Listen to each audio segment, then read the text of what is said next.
we're going to be getting started now. I'm going to turn it over to Courtney to do our land acknowledgement, and then we're going to have Krysten start us off. Go ahead, Courtney. The sacred land where the Organic Council of Ontario resides is situated upon the traditional territories of the Wendat, Haudenosaunee, Anishinaabeg, and the Mississaugas of the Credit. This territory is covered by the Dish with One Spoon, Wampum Belt Covenant, an agreement between the Anishinaabeg and the Haudenosaunee, allied nations, to peacefully share and care for the lands around the Great Lakes. Land acknowledgements are just the start of the process of reconciliation. To continue this essential work, we invite everyone to take a moment and reflect on the land we currently stand on, and consider the questions like, what are the obligations to the people who first inhabited this land and continue to do so? What can we as individuals support existing local struggles? How do we live and farm as good treaty people? And we encourage you to learn the history of the land you are in the relationship with by visiting whoselandandnativeland.ca.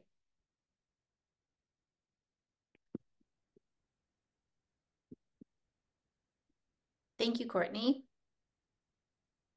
I'd like to introduce myself. I'm Krysten Cooper. I'm a member of the OCO board and currently the vice president. I wanted to welcome everyone to the 2024 AGM for the Organic Council of Ontario. As was said, it is really nice to see so many faces on the screen this morning. You know, I think it's wonderful that we're able to host these kinds of events virtually now. And, you know, I think it allows more people to participate from further abroad in our wonderful province. So thank you all for making time this morning to be part of our conversations. Before we get into the content of the meeting, I just wanted to go through a couple of technical considerations. If you can help us out by including your full name and your organization into the chat, so go over to the chat function. You should see that along the bottom of your screen, and give us your name and your organization. That helps us to just accurately include all the participants in our AGM minutes. You can also, if you wish, if you see your little photo here, the right hand top corner, there's 3 little dots. You can change your name, rename yourself to have your name and your organization as well, so others know who you are and can see who else is participating. If you have any comments or questions during the AGM today, you can also use the chat function to put those in. OCO staff will be monitoring the chat and will help to facilitate those questions throughout the morning. If you've got any technical questions, Sarah from the OCO team is on board to help out. So we'll put Sarah's email address and phone number into the chat there as well for folks to see. She's sarah@organiccouncil.ca, or her phone number is 519-827-1221, extension 119. I don't expect you to remember that. We'll put it in the chat. But that if you do need any tech help, Sarah is there. I think we've mentioned it, but the webinar is being recorded today. And so you'll see the little red dot recording it, and that just helps us keep track of that for future and to go back and to make some checks on some of the things we want to note for the minutes. So we have a really full morning today, and I'm really excited because there is so much great stuff to share.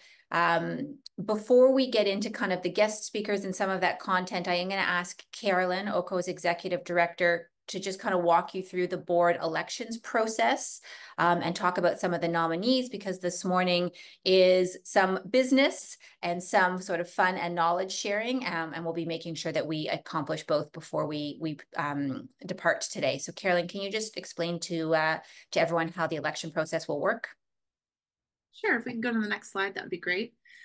So the Organic Council of Ontario has an interesting and unique board structure.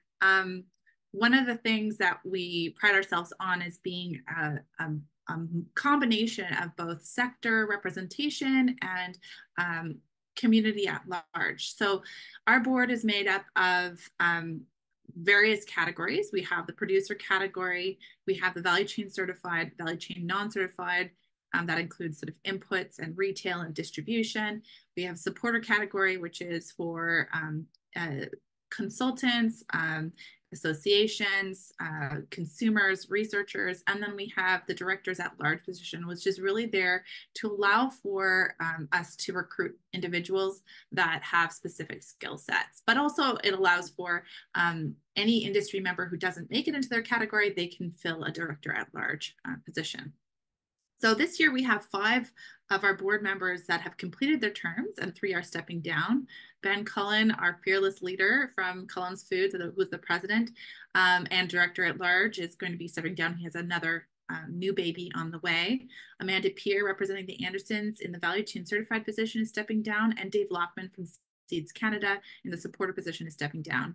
2 of our board members who are finishing their terms are also running again for re-election, which is Anne Marie Saunders with the producer category under producer certified, and Nicole North from Growbark in the value chain uncertified position. I'm guessing you can't see me at the moment, so I'm going to just bring this. And so we technically have next slide, please. We technically have 6 open board seats in 5 different categories. We have, as I mentioned, 2 producer positions, 1 certified organic value chain, 1 uncertified, and 1 supporter and 1 director at large. We also have 6 candidates. Anne Marie Saunders, who was on our board recently and is standing for re-election. Ian Anderson, who is from Willowburn Farm and also an initial founder farmer in the Yorkshire Valley Farms, is running for producer and director at large. Tiffany Lauren from Trout Lily Organic Plant Nurseries is running for producer and director at large. Shanali Matt, I'm sorry, I don't know how to pronounce your last name. Shanali Madhanaropan. I can't even say it. I'm sorry. I should have practiced beforehand. From Riverside Natural Foods, value chain certified and director at large. Nicole North from Growbark and Walker is running again, and Dr. Jessica Dupont, who is unable to attend. She's got clients today, but she's a naturopathic doctor and also on the board of the Guha Way Foundation with Frank Stronach's foundation. So those are the nominees for today. If you haven't had a chance to vote yet, you can, we're going to put the survey link into the chat so that you can do that. You can vote until 11 o'clock today. And that just going into the survey link. If you're unsure of your membership status or which category you're in, please email or chat to Sarah Devine, who's one of our staff members. She will check which membership status you have. Everyone, all the basic members, if you're certified organic, you can vote because you are a member by default. Otherwise, I will say we've had some issues with our membership payment system, and we've only recently discovered this. So a number of members who have been trying to renew their membership or update their payment for supporting membership haven't been able to do so.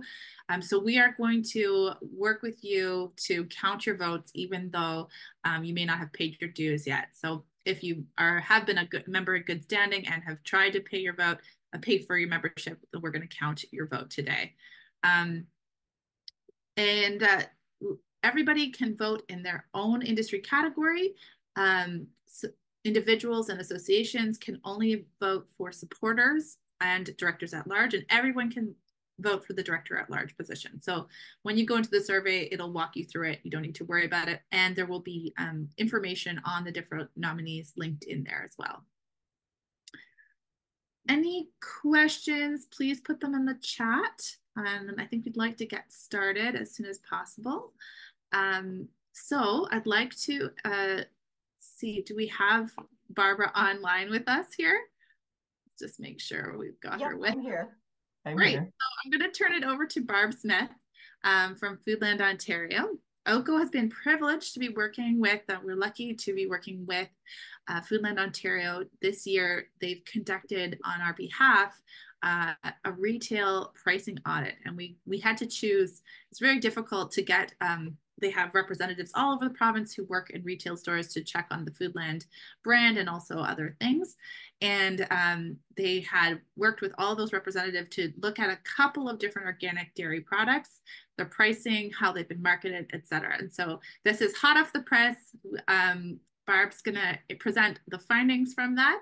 And we'll have a little bit of time for questions at the end. So thanks so much, Barb. And I'm going to turn it over to you. Okay, great. Thanks, Carolyn. And absolutely our pleasure to conduct some of this research and tracking. Next slide, please. Next slide, please. Thank you. As Carolyn mentioned, we do have a team that regularly visits grocery stores. So on average, we make about 11,000 face-to-face visits a year, with approximately 1,200 unique locations. And it's split up into 14 territories. So we have a rep in each territory. So what we did for this particular audit, OCO was kind enough to pare down the number of commodities, because initially we were looking at all different categories throughout the store, and knowing what kind of timings available for reps in store, we needed to bring it back down. So we kind of focused on this. So those 5 products: butter in 2 different sizes, 2% milk, whole milk, and 35% whipping cream. And we looked at non-organic, imported organic, and grass-fed as well. Next slide, please. So this is a breakout of the panel on the left is the territories as we break them out, and the number of stores that we visited in each of those territories. So we go up to the near north, say as far as Sudbury, and then east and west as well, Sarnia, Windsor, and then east to Ottawa area. And then you'll see that how we broke out the banners. Now, typically we're just in conventional type banners, so we don't have a roster of organic stores on our visit list, but and some of the independents you'll see broken out as well. Next slide, please. And this gives you just an map image of, where we were visiting, and an idea of the spread and the data. Of course, where the populations are highest, you'll see the most red dots. Next, please. So what I'm going to do right now is go through kind of the averages across the province, and then future slides will kind of zone in on each of those individual territories, because we did have some interesting pockets that we found that we needed to look at. So this slide breaks it out into the type. And when we say availability, what we're really saying is the number of instances when reps would go into a store and they would find the product available. And then we express that as a percentage. So if we're looking at 2% milk and you see it's 77% availability, that means 77% of the stores they went into, they found that product there on the shelf or in the display. And we go through some basic findings here. We have greater availability for organic from Ontario in 2% milk, and in the smaller size, the 250 gram packets of butter. And then the others are significantly less, but also relatively comparable. For Ontario non-organic, this will come up later when we look at whipping cream, that we only found just kind of your standard whipping cream only in 53% of the stores. Now that is the 500 ml size, but I found that interesting, that it wasn't available in all stores, or at least in a larger majority of stores. Okay, next slide, please. And then this just kind of compares the availability for each of the categories within that, or for that particular product. So you'll see Ontario organic, and then the other large columns there, greater percentages are for non-organic as well. And then of course, when you get into grass-fed and imports, those numbers go down, with the exception of butter in the 250 gram size, where there's a lot of grass-fed claims, and I'm sure this is not surprising to any of the folks in the audience that that's widely available. Next slide, please. And now this slide looks at price. I'm sorry, there's a lot of numbers jumbled there, fairly close together, but what we found interesting is that, you know, the imported versions of organic butter, so for us, imported is anything that comes from outside of Ontario. So it could still be from within Canada, but we still count it as an import as it's compared to Ontario. But imported organic butter, whipping cream, and whole milk are priced higher than your Ontario organic equivalents, which I think is good news, because folks that are price sensitive, unless they're very brand loyal to imports, will likely choose the Ontario organic products. As we go through the data, you'll see some fluctuations. Ontario. Okay, next slide, please. Then we take a look at the pricing again, but by type. So you'll see how these compare. This data, when shown like this, probably isn't as useful as the previous, because the previous slides shows you all the pricing compared for each category, I guess, within that product. Next slide. Now this is where we start to break out the data. These slides are on, the next 5 slides will be on availability for each of those products. We didn't do equivalents for pricing, but what I found was, in certain areas, Sudbury included in most of these anomalies or unexpected changes, that we see numbers lower than we would have anticipated for 2% milk, and so bagged milk 4 liters. Ontario organic, not found as often in Sudbury, London, or Barrie. So I don't know if folks in the audience are surprised by that at all, but I certainly was. Next slide, please. Now we're looking at whole milk in the 1 liter cartons. And again, Sudbury's in there for low values at only 7%. Overall, average availability was 38% across the province, but you'll see the low numbers for Windsor and Ottawa, in addition to Sudbury as well. But predominantly available Mississauga, Oakville, Burlington, and Toronto. Next slide, please.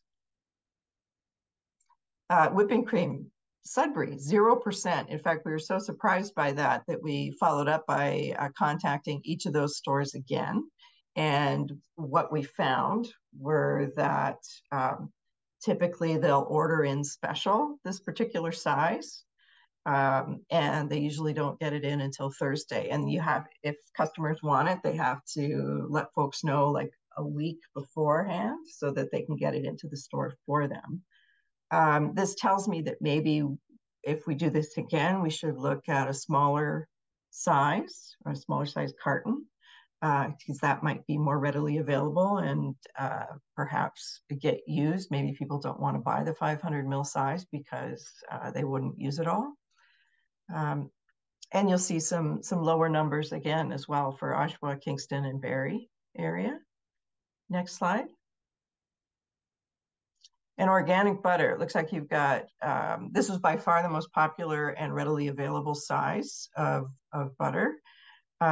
Still interesting to see that, only 50%, 60% availability at GTA North and Kingston areas. And as we move to the next slide, the 1 pound butter, sorry, that's hard to see there, but thankfully there's some numbers, considerably less available. And again, with Sudbury down at 7%. Perfect, thank you. So what we wanted to do, and there were some other questions that Carolyn posed and the group posed that we thought were very good. So we were monitoring these as we called on each of these stores. First question, was there any visible marketing or promotions on point of origin? And we found that less than 1% of the stores called out origin in the organic section. So they weren't promoting if something was local or from Ontario. So if we visited, what was it, 168 stores, maybe only a couple called that out. Next slide, please. Another question was, is there signage in use to promote or indicate organic products? So less than 9% of the stores had overhead signage or point of sale materials. So I just included some shots here that we did find in store. You'll see the bottom right, natural and organic. I think that's from a Metro store. The one in the middle on the bottom is Greco's, which is an independent. To the left of that is Metro again. So they actually have organic shelf tags and color-coded to that light green. Directly above that is what we would call a fascia sign. So those are about 8.5 by 11, kind of your standard paper size. That's in Freshco. And it would be placed right over the organic product that it's advertising. In this case, it was Natrel milk. And then to the right of that is just an example of some of the fascia signs that are in the Loblaw banners. So depending on when a store gets an overhaul or a change to the look and feel, those fascia signs will change. So we do have a few different examples, but that organic dairy is fairly common that we see. So this tells us that, you know, there's a huge opportunity for point of sale material. If we can't place signage overhead, which is typically not something groups can do unless they're having conversations with head offices. Point of sale is an excellent opportunity to call out not only point of origin or local, but also where that section is. Next slide, please. And again, so another question, are the organic products differentiated from other claims? So we looked at A2, we looked at grass-fed and plant-based. So grass-fed was predominant claim, 29%, and occurred basically on packaging, like in the upper left corner, it actually says grass-fed on the product, which is not a surprise to anybody. But there wasn't any accompanying signage per se. And you can see, again, on pack, the A2 claims. We did find some, where we did find point of sale was Harmony Organic, and we saw what we call danglers, which is the bottom middle shot. So, and that's advertising grass-fed cows for their milk. That's right. Thanks, Carolyn. Sorry, I was just reading the piece there at the bottom. The one on the upper right, again from Harmony Organic, but that's a window cling, so that would go on the door of the case for the dairy. And this milk comes to you from cows treated with love and respect. And then again, when we looked at plant-based, we see on the bottom right, skip the cow, not the taste, and that's in the butter section. That's base cell, I believe. So again, there's opportunities here to call out,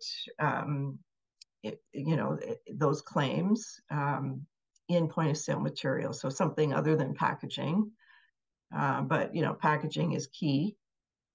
But sometimes it helps to draw attention to products outside of that.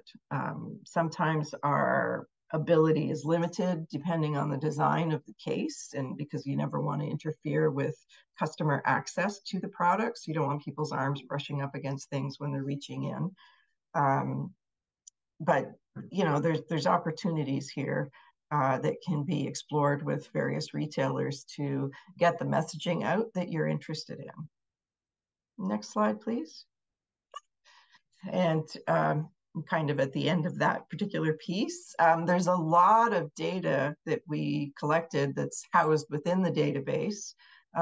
We can drill down to each store and everything that we found at each store. So, I pulled out in general terms what I felt were salient pieces. But the data has been made available to OCO to drill down as much or as little as they wish, and to look at certain pockets of the province as well. And that's the conclusion of the presentation. And I think Carolyn mentioned that you wanted to open it up to questions if there were any. Yes, I think we can give about 2 to 3 minutes for quick questions if there are any. Feel free to send them in the chat, and Krysten's going to ask them.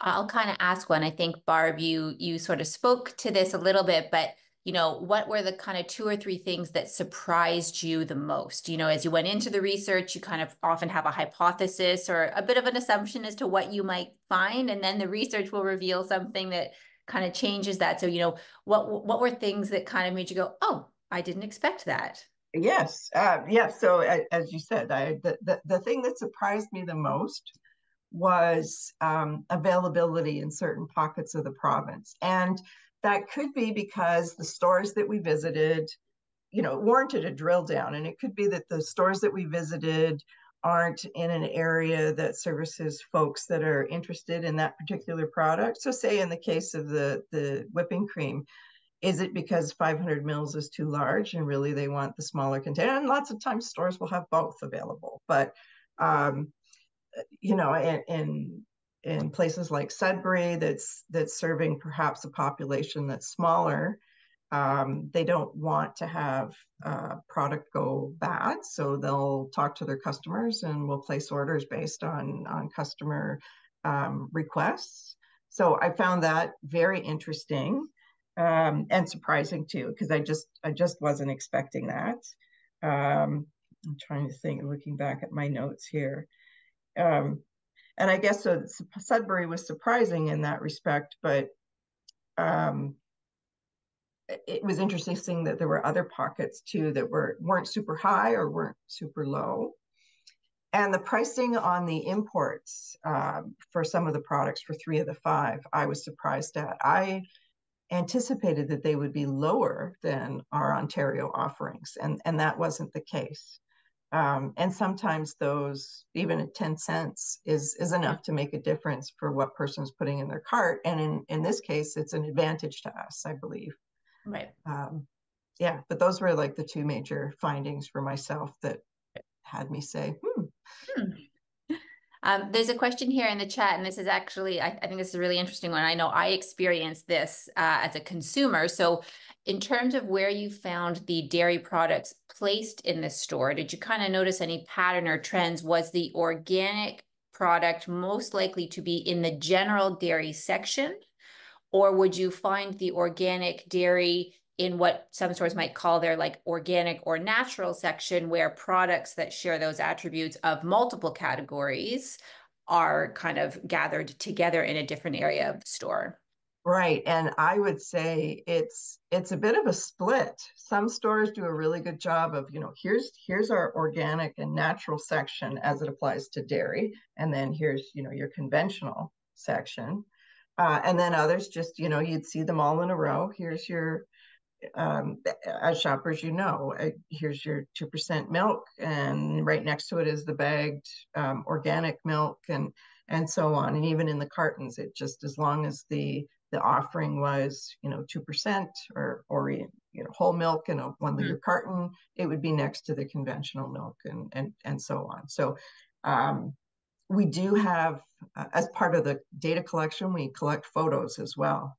So I don't have a distinct number for you, but it would be interesting to go back and take a look at that and kind of see who's doing what and how they're displaying.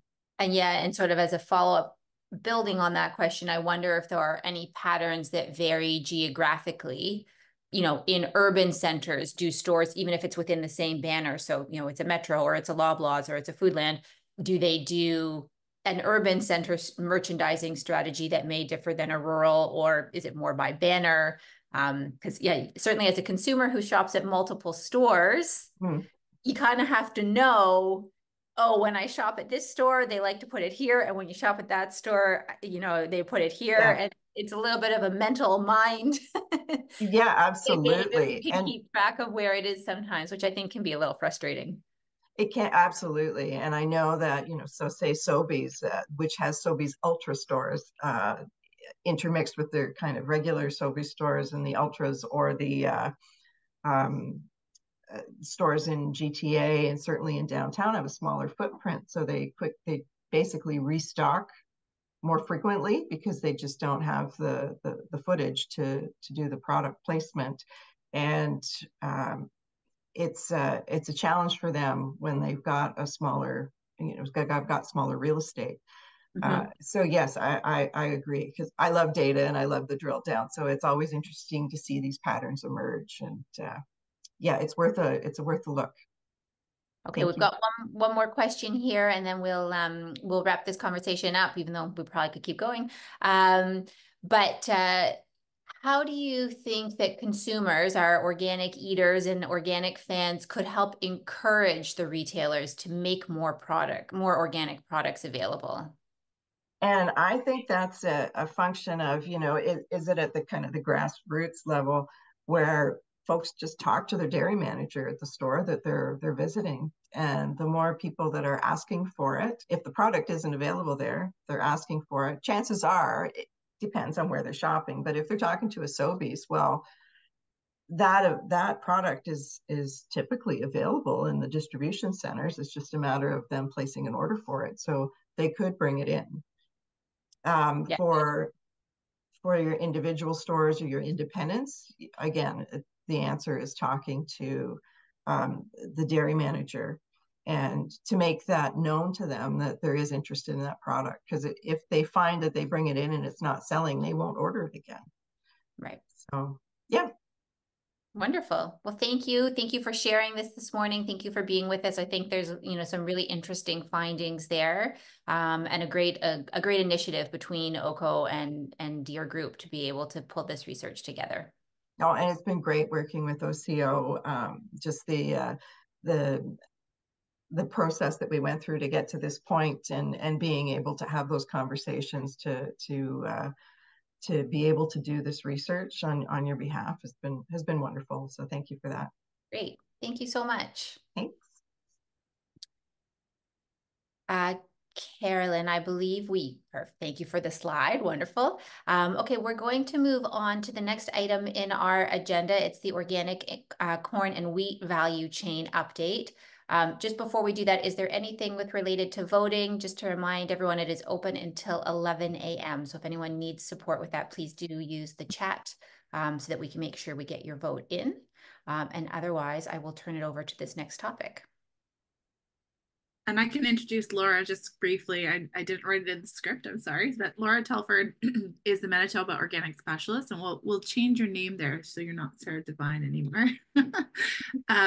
But also sort of a long history working on organics, used to be the COG executive director a long time ago, and has also been part of spearheading the Organic Green Hub, the Prairie Organic Development Fund, and is generally a very knowledgeable person in this space. So we asked the Manitoba Organic Alliance, where Laura is connected, to help us with some work on the organic value chain, wheat and corn. And this work has been funded by the Supply Chain Resilience Grant that was provided by the Ministry of Agriculture, Food and Rural Affairs. So I'll let Laura speak to that, and then we'll have a little bit of time for questions at the end.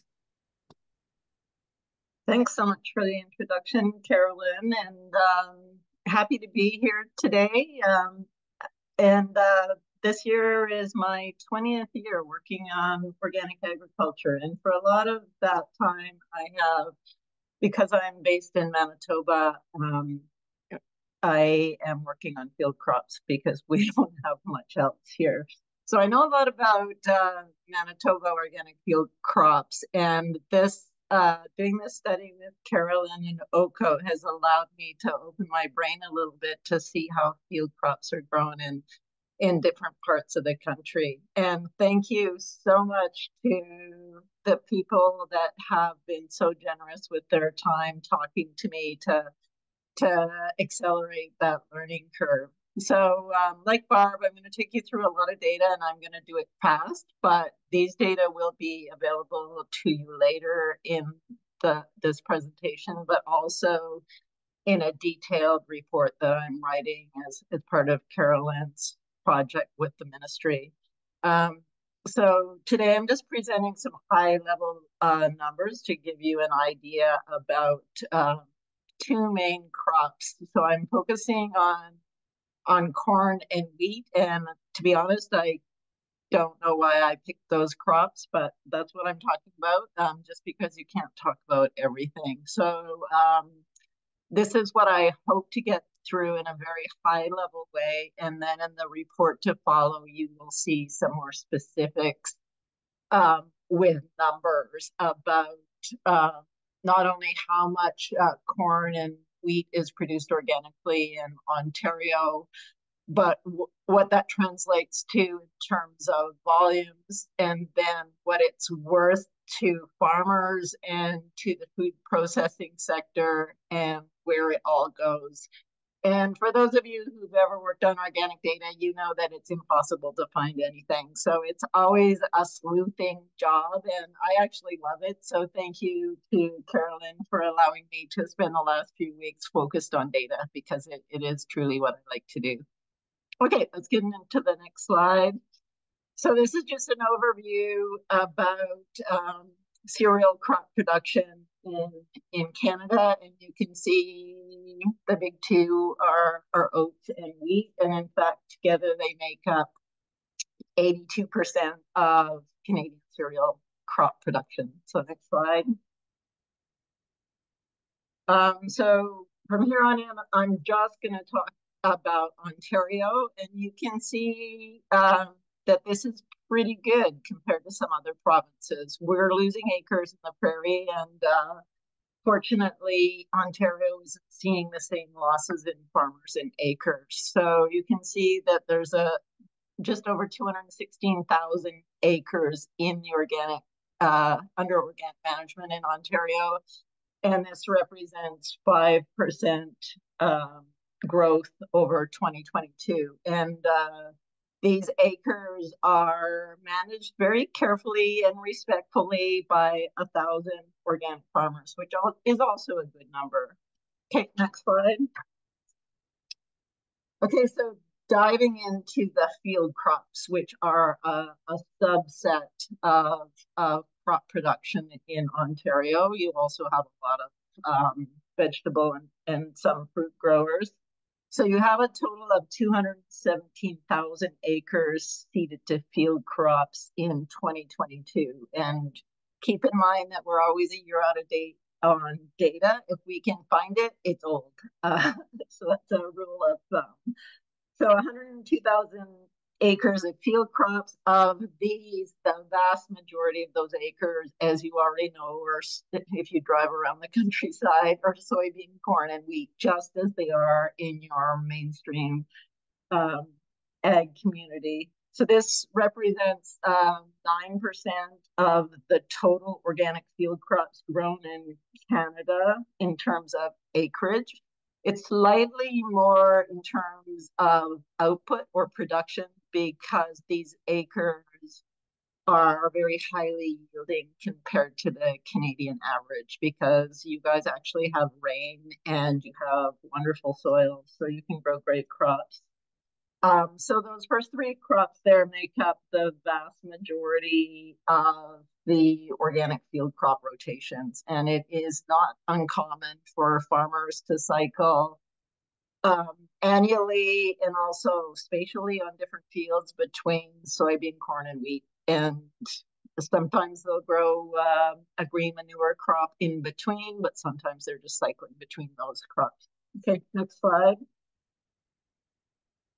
So this doesn't tell you much, but it is where the wheat producers live and farm in Ontario. And you can see that as with most of the crop production, it's heavily biased towards southwestern Ontario. You can see that poor lonely farm up near Sudbury and a few up near Pembroke. But other than that, we're talking about southwestern Ontario. And so there's 254 organic wheat producers in 2023. This is new data that I went through from the certification bodies. So next slide. Okay, so here we have wheat production. So you can see there was a bit of a blip in 2021. But other than that, wheat acres have remained fairly constant. So around 12,000 acres. Keep in mind that this number does not include spelt because I have not quite yet figured out what to do about spelt, whether it's wheat or not. I know the CBs keep it separate. So I'll include it in the report, but I don't know if I'll include it in the wheat charts. So just for context, in 2022, Ontario grew 5,300 acres of spelt. So that would, if you call it wheat, that would be 17,000 acres of wheat. Either way, this represents a drop of 33% from 2021. So I don't know what happened in 2021, whether this was just a rotational effect where more farmers grew wheat in that particular year. I don't know. Okay, next slide. So I tried to figure out what kinds of wheat that Ontario organic farmers are growing. And you can see from this slide that I didn't have much luck. These are data taken from the notes section from certification bodies, and you can see that they do not provide much detail about wheat class. And maybe this isn't of interest to anyone beyond me, but I think the main thing for a person coming from the prairies is being a little bit gobsmacked by how few acres of spring type wheats are grown in Ontario. And I'm still trying to get to the bottom of the why on that one, but I've been told that it has something to do with the humidity, but I don't really know why farmers don't grow spring type wheats. I do know that they're getting very high yields with the winter wheats, but it does set up an interesting situation in that there's definitely a shortfall of spring wheat. So that means that Ontario millers have to import them from the prairie. So you can see that very little of the wheat is classified as spring types. And I included durum under spring, even though I understand in Ontario some farmers will grow winter durum. But in 2022, there was a total of 222 acres that were classified in the spring type category.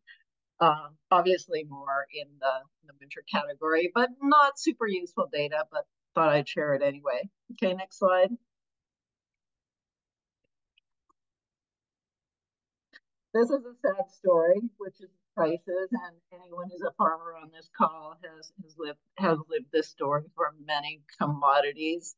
So you can see that something happened in the spring of 2022. Prices spiked, and kind of by the following spring, they were back on a downward roll, and we're kind of back where we started in 2021. It's kind of in the between $12 and $14 a bushel area now. And that was more constant before all that whole COVID thing. Okay, next slide. So this one is a complicated slide. So what I've tried to do here is figure out how much organic wheat Ontario is producing.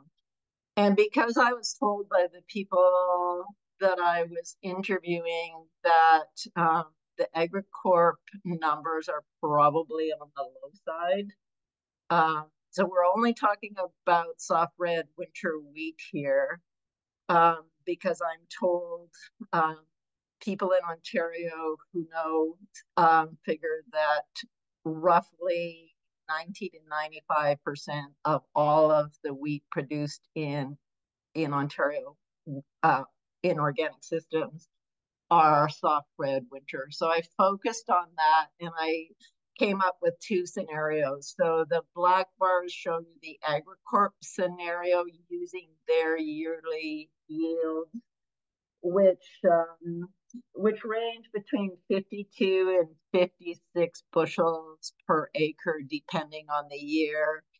And the blue bars show you what the production volumes would be if your average bushels per acre were around 80. So you can see there's about a 41% difference in output between those two scenarios. So if it's AgriCorp, that means that you only had 18,000 metric tons of wheat produced in Ontario in 2022. But if 80 is closer to the mark, then you had 26. So the real answer may be somewhere in between, and maybe by the time the report is filed, maybe you'll get more accurate. Those tiny little bars down on the right there and the numbers on the left with no bars show you how much of that volume was exported. So you could see that that export is a non-existent number. So 1,047 metric tons of what Canada calls other wheat, but also includes soft red winter wheat, was exported. Okay, next slide. I have to start picking up some speed because we're running out of time. This just shows you the export for Red Spring and other, and as I mentioned in the last slide, other includes all of the winter wheats. And as I also mentioned, Ontario doesn't really grow Red Spring. So the irony is that Ontario uses a bunch of Red Spring wheat, but it also exports it directly. So that means it is bringing in wheat from Western Canada by train and then sending it to US destinations. And that's what the top graph shows you. And the bottom one shows you just how small the value and volume of winter wheat exports are from Ontario. Okay, next slide. This is just where they go. It's no big surprise. The Red Spring wheat, which I think is from the prairies, goes to America, as does the tiny volume of winter wheats from Ontario. Next slide. Okay, so where does wheat go? It goes from the farm to these various places. On a truck to America, a tiny volume on a boat overseas.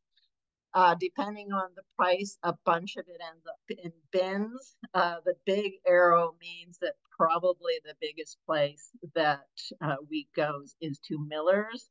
And I am trying to figure out how much of it ends up in feed mills. I suspect that that's a smaller amount because wheat is not the primary commodity that they buy.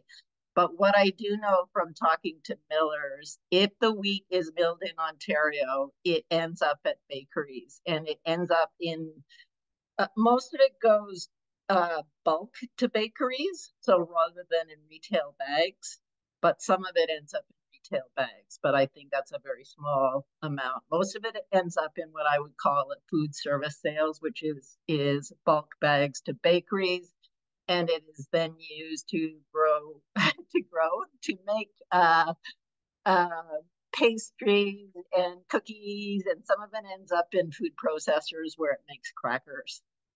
So what's actually lovely about the Ontario wheat system is you have achieved the dream, which is a truly localized system where very little grain is coming in and very little grain is going out.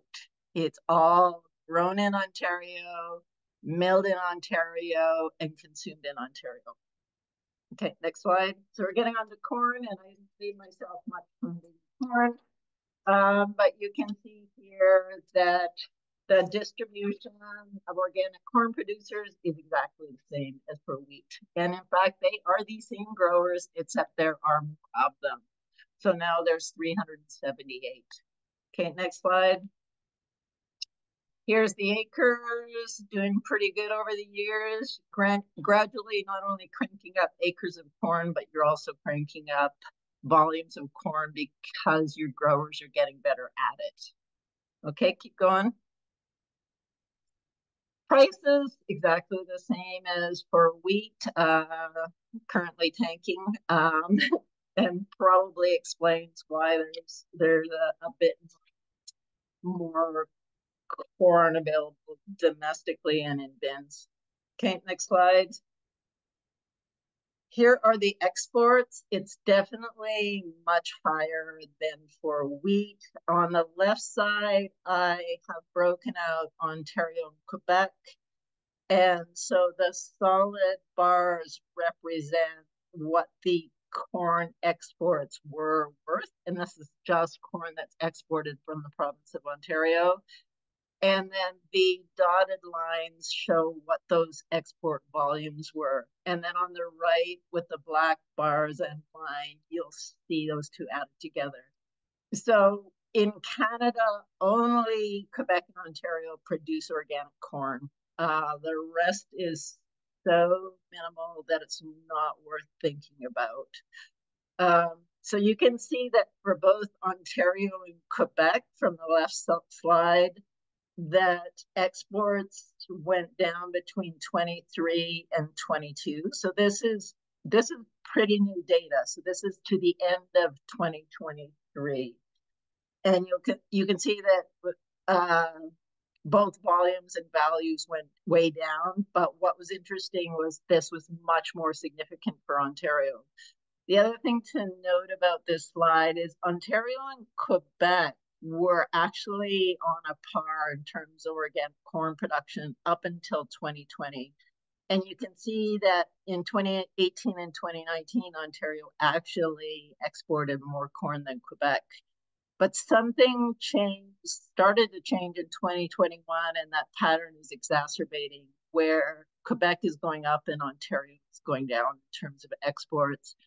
And I think this might have just coincided with that period when Quebec really decided to invest in organic and got a lot more acres. Okay, next slide. No surprise here, pretty much all the corn from Ontario goes to America. Next slide. This one is a monthly snapshot. So what it shows is the monthly vagaries of export. So what you have here is a downward trend in exports, but superimposed on that, you have the typical monthly patterns. And I thank Rob Walbridge for explaining this to me because I couldn't figure it out. You can see in the left slide that Ontario, which is the red dotted line, and Quebec is the purple, they diverge in terms of patterns. So what Rob said is going on, and they usually see this, is that farmers try to unload their corn before the hot months because it gets heated in the bins and it helps them with cash flow, and they also want to unload their bins so that they could put some wheat in there. So that makes sense to me. The graph on the right essentially shows you Ontario's ratio of total exports. So you can see in the winter, you're just over 45% of Canada's corn exports. But by the time you are approaching harvest in September, it's close to zero. And then it starts cranking up again in the fall. Okay, next slide. This is just kind of the same game that I played with the wheat slide, trying to figure out volumes and values produced versus exports. And what you can see here is, again, you see the same declines from 2021.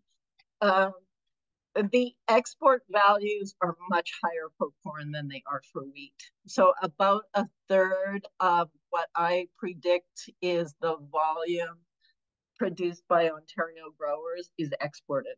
So now what I have to do for the report is that leaves 2/3 of the corn. Where does it go?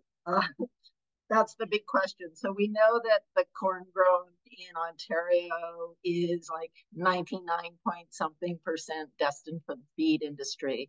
So then the question is, where does it go within the feed industry? How much of that is fed to animals on farm? How much of it goes to feed mills, and which animals do they go to? And what I have learned from talking to people about this slide is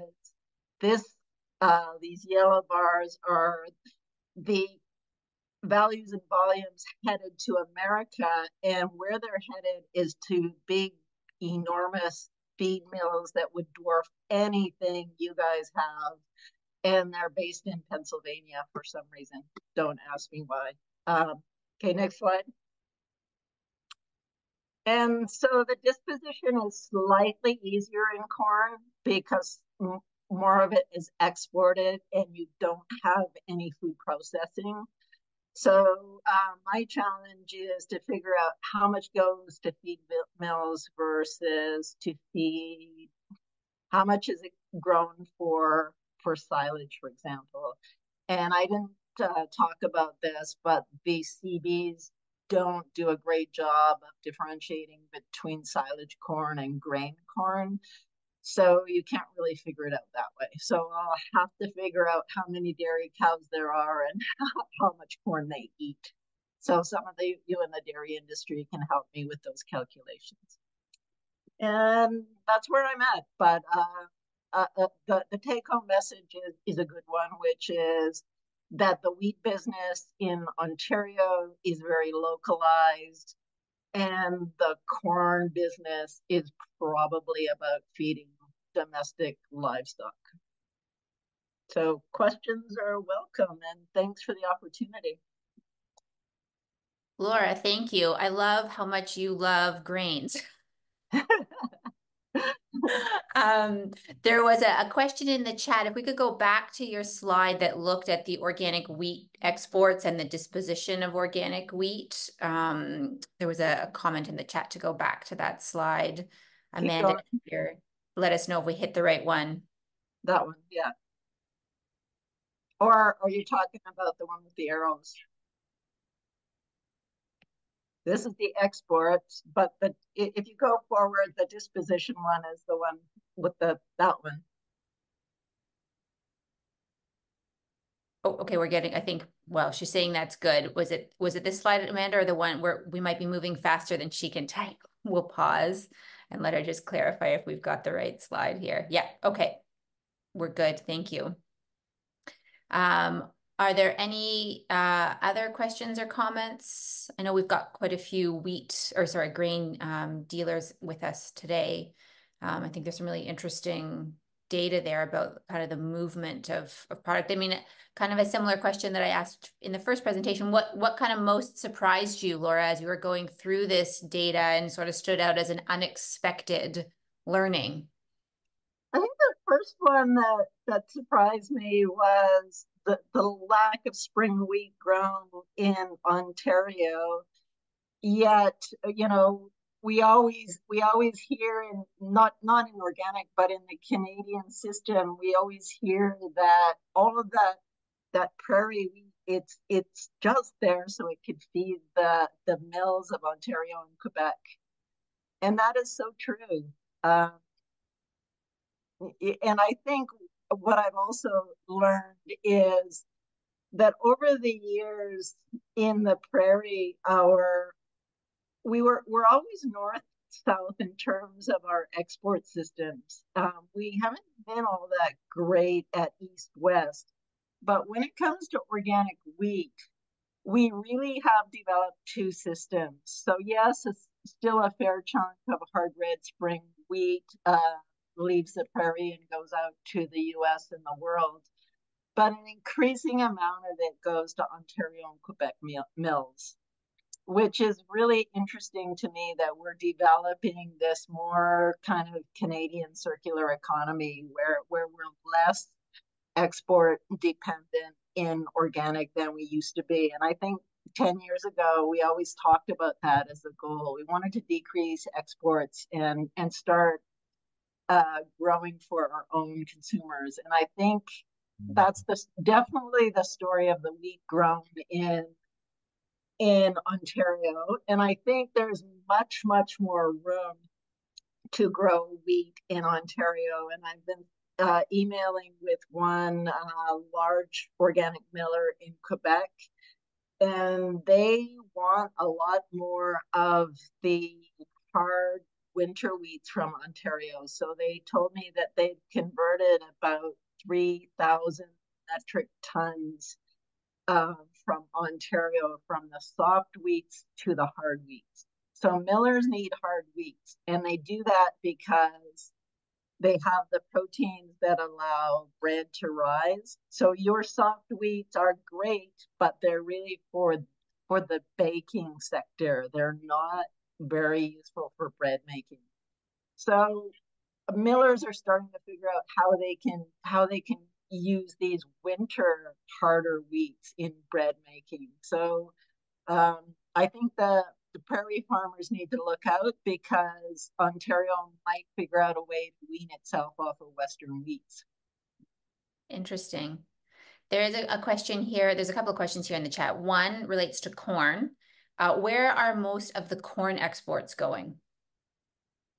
They're all going to America. And as I said, they seem to be heading to Pennsylvania because that's where the enormous feed mills are packed together. And it probably had something to do with Pennsylvania government figuring out that this was an opportunity. So anyway, that's where they go. The hard red wheat, that one was more, or the hard spring wheat was more interesting to me because I just assumed that if it was imported from the prairies to go to Ontario, that it was probably going to Michigan. But when you actually try to follow the trail of it, it looks like it actually ends up back in the Midwest. But it's really difficult to follow the export trail, right? Because the states and the provinces that are exported from and imported into are not the final destinations. Right. There's another question here just relating to kind of as you're looking at these trends in organic, how does it compare to what we see on the conventional grain side? Like what are some of the differences that you're noticing kind of between the organic and conventional patterns and movement? Well, the biggest thing is on the corn side, we don't have an ethanol market for organic, which I actually think is awesome. That means it ends up in feed. And then on the wheat side, Ontario is very self-sufficient in wheat. So there's not a lot of exporting going on. And, you know, Ontario and Quebec are probably the only jurisdiction in Canada who have the foods processing to support their production. Like BC has a lot of food processing, but they don't have a lot of production. So yeah, I think, you know, you're in a place where you have the best chance to really localize the food system. And that's tough in an industry like corn because with your heat units, you're really, in your growing conditions, you're really talking about producing feed corn. I know you're currently having conversations about growing food corn, which would be a really huge step forward. If you could grow those food varieties and processed corn for humans in Ontario. That would really help to localize the system. That is a very interesting thought for some conversations that are coming up later. I'm going to put one more question into the mix here, and then we're going to move into some of the AGM business. So last question here, and it actually kind of tags on, you were talking about, food versus feed for corn. Do you have any idea of the split as it relates to wheat, food grade versus feed grade for wheat? I would say that was also a surprising finding, in that the grain buyers I talked to said that all wheat is grown for food. And that's because the wheat that they're selling is mostly food, and wheat only ends up by accident in the feed system, which is you've got a disaster and you don't make food grade, then you've got feed grade. But what I learned from talking to the feed millers was, because Ontario produces a lot of soft white wheat, maybe a bit more than they need. A lot of that is grown purposely for the feed market. So I think when I actually get those numbers figured out, it'll be surprising how much wheat ends up being actually grown specifically for feed. I don't have an estimate right now, but it's more than we thought. It's definitely more than zero. Thank you, Laura. Thank you for sharing this, and appreciate you being with us this morning. Okay, no problem. All right, we are going to move into the AGM business portion of our meeting. So I am going to welcome you all officially to the AGM portion. It's been a really interesting year for OCO. We will go through an update on some of the activities and things that we've been working on. I imagine, like many of the members of our community, we are all still sort of emerging a little bit from COVID and kind of finding our footing again. But I think, as we'll be able to share a little bit more, we've been able to accomplish a lot here at OCO in the last year, despite some of those challenges. And we are hearing great things from our members as well about, kind of the momentum in the organic sector and where we are kind of heading into 2024 and what we're excited for. So now, as we move officially into the AGM here, to have a quorum, we require 4 members present. We have over 1,400 members in good standing since we opened membership to include all of the certified organic entities. And it appears that we have at least 40 of them present here today, which is wonderful to see. So I can report that we have more than 4 members present, therefore quorum is met. And it is now my pleasure to call the AGM to order at 11:11 a.m. today. You will find the agenda for the AGM and the minutes in your AGM package. If you've had a chance to review that agenda, are there any additions that anyone would like to make to the agenda? If you do have any, please raise your hand or put that in the chat. So if not, I'm going to proceed with, can I please have a motion to approve the agenda? You can use the raise hand feature or type your name into the chat. Okay, I see Nicole North. Thank you, Nicole. Can I have a seconder? And Ruth Knight. Thank you, Ruth. For note-taking purposes, Nicole North approved the motion and seconded by Ruth Knight. Are there any that are opposed or wish to abstain? Okay, Sarah, if you can please note the vote, and we will move forward.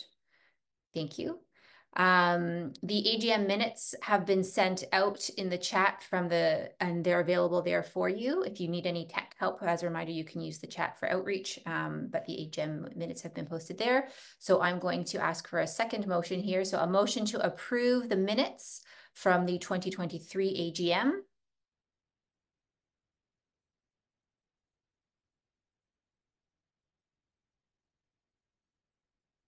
Do I have any hands? Oh, okay. I in my squares, Nicole North and Rob's hands both appeared at once. So I'm going to say first motion from Rob and seconded by Nicole. Thank you both. Are there any anyone opposed or any abstentions? Okay, Brazil, if you can make a note of that, please. We have Rob Walbridge and Nicole North to support that motion. So just a little technical sort of covering on using Zoom. So throughout this portion of the AGM, we'll be using the Zoom chat to record votes for and against the motions as we've been doing. You can use the chat or your hand to say yes or to abstain, and we will make sure to note that. If you are here by phone, you can also use the phone line to be able to contact us if you'd like to be able to participate and you're not able to raise your hand because you're not on screen in that way. I think that covers kind of the technical side. You can see the information there on the screen. The phone number is there for those who need it. And I'm now going to pass this over to the OCO staff team to give an overview of OCO's activities and accomplishments during this past year. We're going to have Kaylin start us off. Kaylin? Oh, okay. Sure thing. I'm not sure. Oh, there we go. Okay, there's my slides.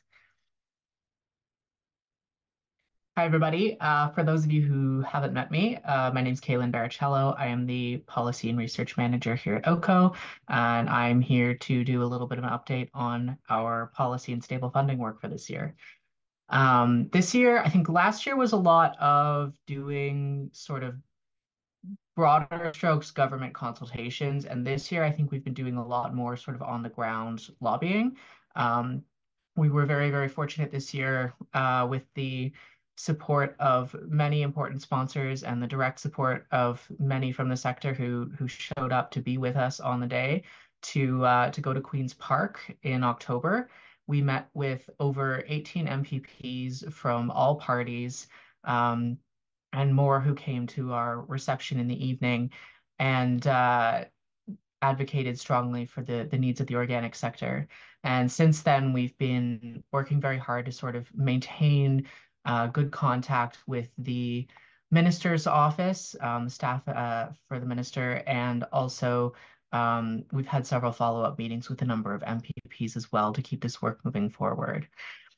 Now, aside from work sort of at the provincial level, we've also been working hard with our provincial counterparts across the country and the national organizations led by COTA to help support the development of a national organic action plan. And we were fortunate enough to be able to have a few people go to Parliament Hill alongside COTA this year, and many other supporters across the country to advocate directly with federal MPs for this proposed National Organic Action Plan. We have also been involved in some other national programming. We've got some financial and in-kind support dedicated to the Ontario researchers participating in this next round of the Organic Science Cluster. And we've also been working to do some of the communications work around the Organic Standards Review.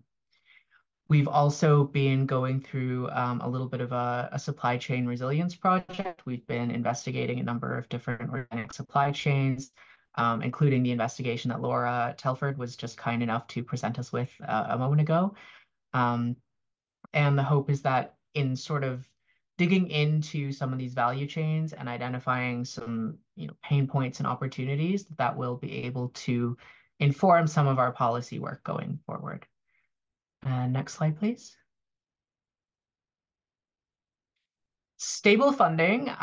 If you've been here for previous AGMs, I think you'll know that historically, at least for the last couple of years, we focused hard on sort of approaching other existing agri-food organizations to seek membership.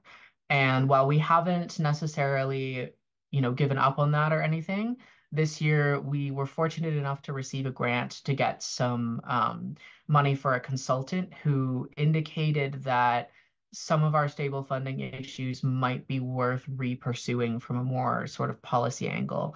And so much of the lobbying described previously was not just about sort of direct supports for the sector being provided by the government per se, but also considering this issue of stable funding and having a mechanism to sort of raise funds for the sector to sort of do what it needs for itself in a lot of ways.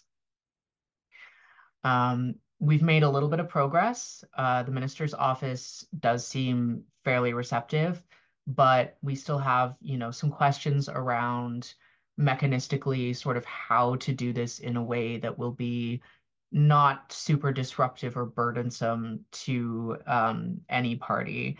We don't want to basically intervene or disrupt the positive ways in which things are currently working. And obviously, this is a time when uh, the economy is doing what it's doing, and there are some new challenges that have to be considered. So we're currently seeking some funding for sort of a broader sort of consultative and consensus building process to try to find a solution that works really well for everyone. And so we're hoping that that will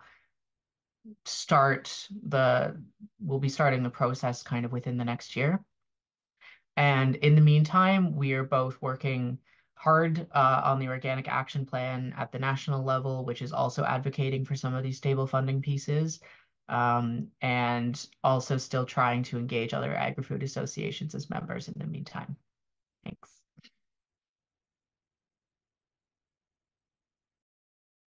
And just wanted to mention before we move on to the next slide that how important it has been for Fennings Organic has been a long time volunteer contributor. We started a volunteer production contribution program like a checkoff back in 2016, and we've lost a number of those partners, but Fennings has continued to support OCO by taking a small percentage of their suppliers and customers' invoices and sending them to OCO, and that's been incredibly important to the ongoing stability of the organization. I'll pass this on to Nova.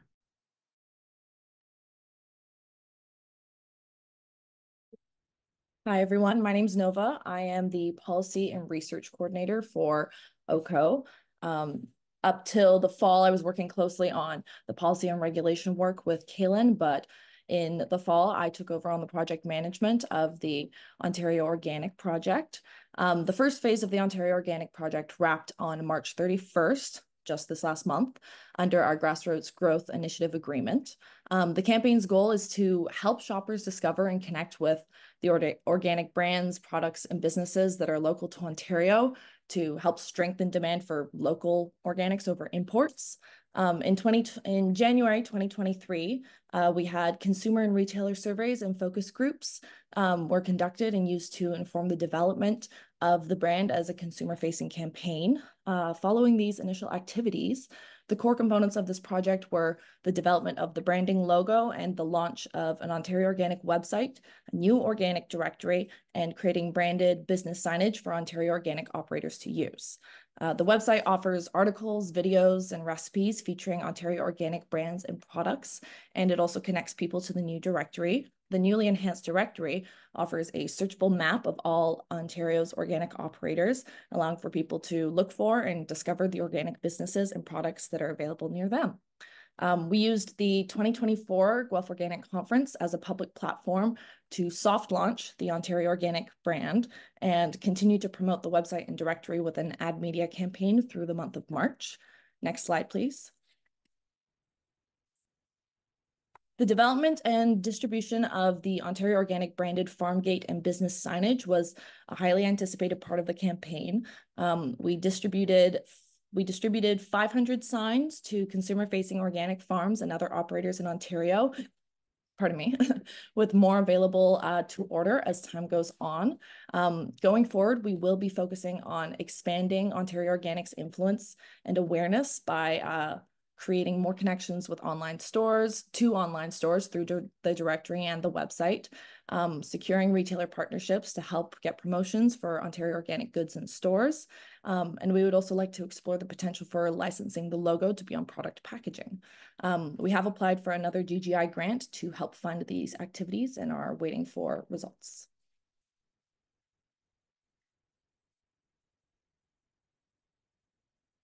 And on to Organic Conference. I'll pass it over to Sarah and Courtney. Thank you. What?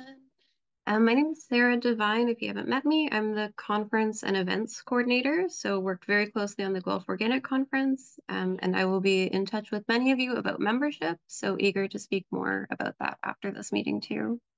So the Guelph Organic Conference in 2024 was a really great show in terms of just like uniting the whole community. So we had over 50 expert speakers with 30 workshops, and we started from a Wednesday to a Saturday. So we really had a full conference, even though we had some reduced streams. So we had 42 sponsors and partners, many of whom are here today. As well, we featured 78 exhibitors at the organic trade show, including some really exciting local organic brands.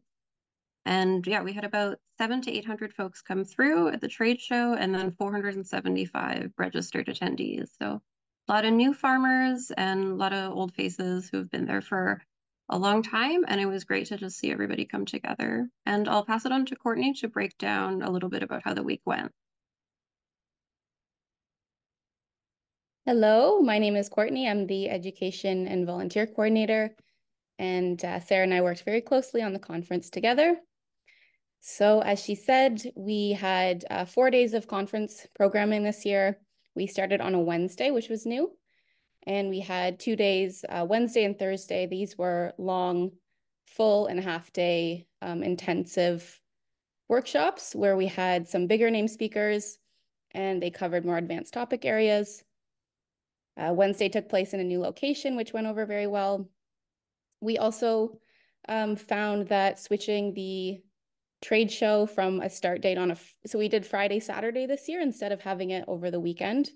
The Saturday, Sunday had been kind of more standard in the past, but we wanted to open up the Friday to more traders and farmers who want to take one of their weekend days off. We also had a reception dinner and keynote, which replaced the seated dinner. And we had some new programming activities such as Ask an Expert, which gave folks the opportunity to chat one-on-one with organic consultants and soil scientists, certifiers, etc. So I'll let Sarah share more about the perception of the event on the next slide. Thanks. Yeah, so like Courtney said, I think having the trade show on the Friday, Saturday was a really great move in terms of getting more industry folks out. Like we did hear that exhibitors got, contracts from wholesalers and distributors that day. So we're going to move ahead with that as well. And yeah, for next year, I'm sure those of you who know Tomas knew that he was very early in planning the conference. And I'm excited to say that we're pretty close to that timeline now. So we'll be looking out for the sponsorship package and promo package in May. And then we'll also be getting the program out a lot sooner too, that Courtney's been working closely on. So yeah, we're already getting excited for 2025, January. And yeah, we're looking at really increasing the large scale field crop farmer components and really bringing in local speakers. Because yeah, we heard from a lot of folks that, 8 hours of driving makes a huge difference in what their conditions are like.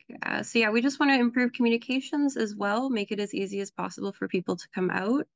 And yeah, we're really excited about a lot of the networking components. Like the conference is really amazing for that. We heard that from so many people who had never been there before. And yeah, we really want to bring out like more intergenerational events, more socials, really, get farmers to work together and think about what they can do year round between conferences. And yeah, so I think it's looking like a really exciting year again. And yeah, 2024 was great to really just connect with all the farmers and so many of you who are here today. So thank you so much.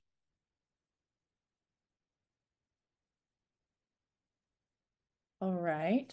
Also, in terms of our data strategy this year, we further developed the organic data portal. We continue to work with CBs to collect sector-specific data, and it is also now open to the public. And we've also been working with the Organic Grain Hub since its launch in September by the Manitoba Organic Alliance. And OCO has been helping to gather and submit organic field crop prices from Ontario dealers to the Organic Grain Hub every 2 weeks. The Grain Hub updates the median prices of crops across Canada for every 2-week period in their goal to help the organic grain value chain keep informed on the value of their crops and to increase transparency in the sector. Also, as part of OCO's outreach in this process, we also shared our own grain survey with dealers to fill out and share with their producers as well to learn more about planting and harvest acreage for different organic crops, which is something we are going to do again for this year. We also worked with Ridgetown and Agricourt to see organic pricing collections from elevators. I will pass it back to Carolyn for looking forward. Thanks, Nova. We'll try and move through this quickly. This next year, we've received a grant from the Grassroots Growth Initiative, and we have a partnership with the Prairie Organic Development Fund to do more education and communication around organic benefits, connecting industry through industry events like tours and on-farm events, to really elaborate on and clarify the importance of certification, et cetera. So that's a big piece. We also will be, as part of this, working together collaboratively across the country to help build a national data hub, if possible. We hope to continue to expand our Ontario Organic Marketing campaign. We'd like to have that on products eventually. It's more complicated than you think. Also getting more information into retailers. We have a new and improved directory. Please check it out. We hope to expand on that. We have our Guelph Organic Conference, and we hope to publish these reports that we've been sharing with you lately. So next slide, please. I don't want to get too much more into this, but I will do a quick overview of the funding situation. Next slide. As you can see, our expenses and revenues have continued to grow over the past almost decade now. You'll note that in 2022, our expenses were higher than our revenues. This is due to a new system for, we were previously moving all of our expenses for the conference into the year that the conference was held. We switched this now with our new auditor, which is why you see a bump up in the expenses in 2022, but the revenues for the conference moved to 2023. So the difference is about the same in terms of what was earned in 2023 and what was lost in 2022. So next slide, please. You'll see that a lot of that increase in revenues is because of grants and partnerships, which is what we call restricted funds. This is always project-based funding. It does not contain money for overhead. It also requires us to report in a particular timeline with particular deliverables, which is why OCO continues to work on building out other unrestricted funding options.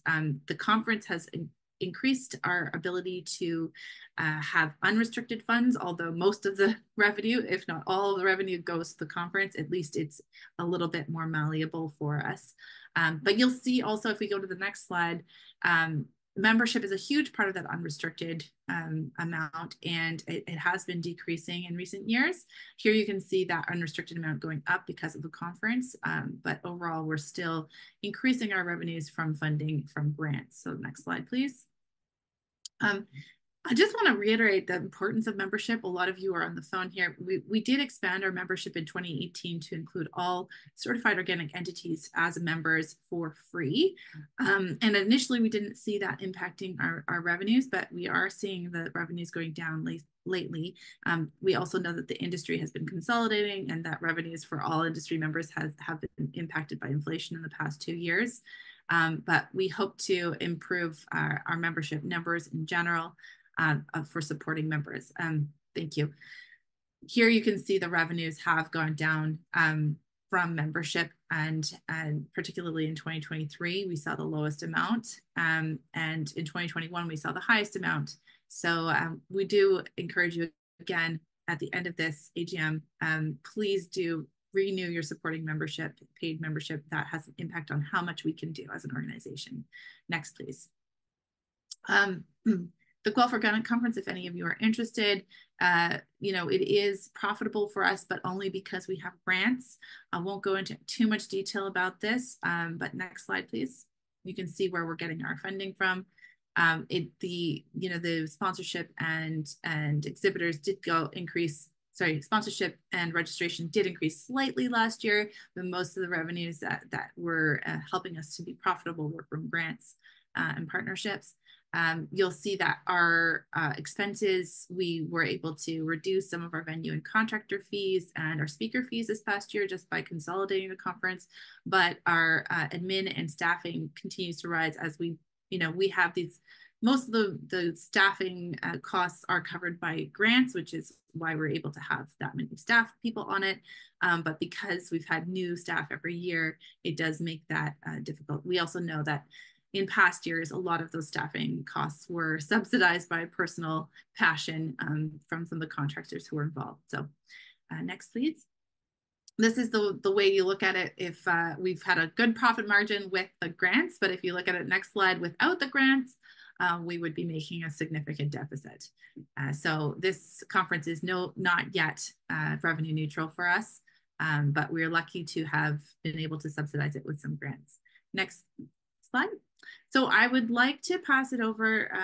We'll have questions at the end here, but I'd like to pass it over to Ronaldo Ferreira. And if you can join us, Ronaldo, are you online? Yes, Carolyn, thank you very much. Do you need me to pop up the financial statements on the screen, or can I just? You can. Why don't we'll pull them up, Jamie? If you can pull them up, the link is in. We'll add the link to the chat as well. Okay.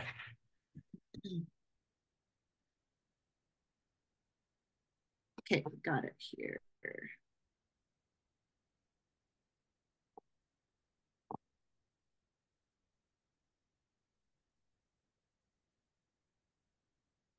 Link is in the chat.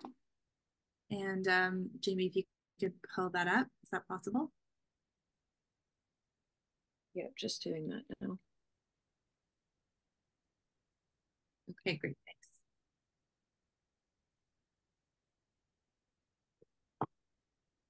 All right, go ahead, Ronaldo. All right, perfect. Sheet? Thank you very much. Thank you for appointing us for OCO's auditors for the 2023 fiscal year. We really appreciate the opportunity to work with you. I'm not going to go into all the details that Carolyn has. She's provided a great overview of what happened during the year with respect to revenue and expenses.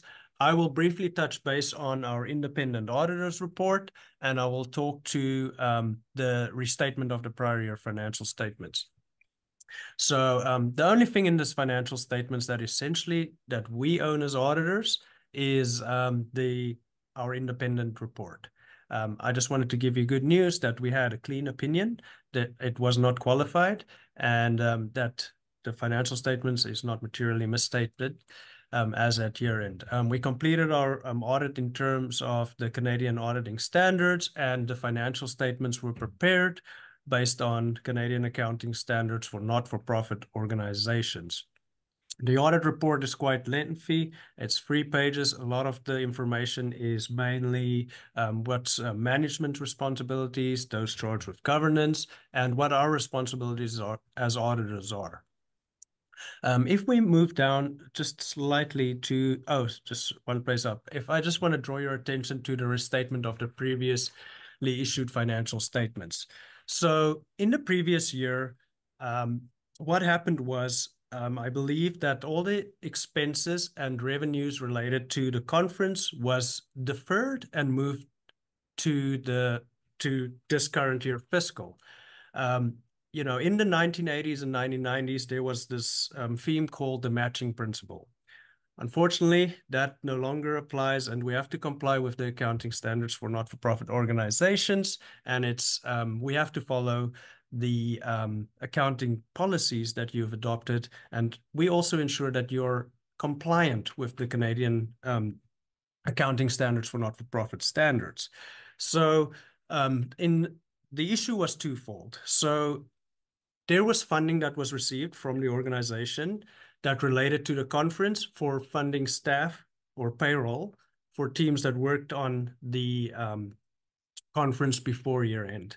So what happened was previously the salaries were set up as a prepaid expense. However, for the prepaid expense, it has to be something that you pay in advance. For example, You know, if you paid the salaries in advance and this team did not work on the salaries, or did not work on the conference before year end, and they only started working on a conference after year end, that means the service hasn't been provided. And yes, then it meets the definition of an asset, and you will still receive the benefit later after the year. However, the work has already been completed, the service has been provided in 2023, and the team has been paid. And then the other side to that is the accounting policy for recognizing grant revenue is you have to recognize it when the related expenses has incurred.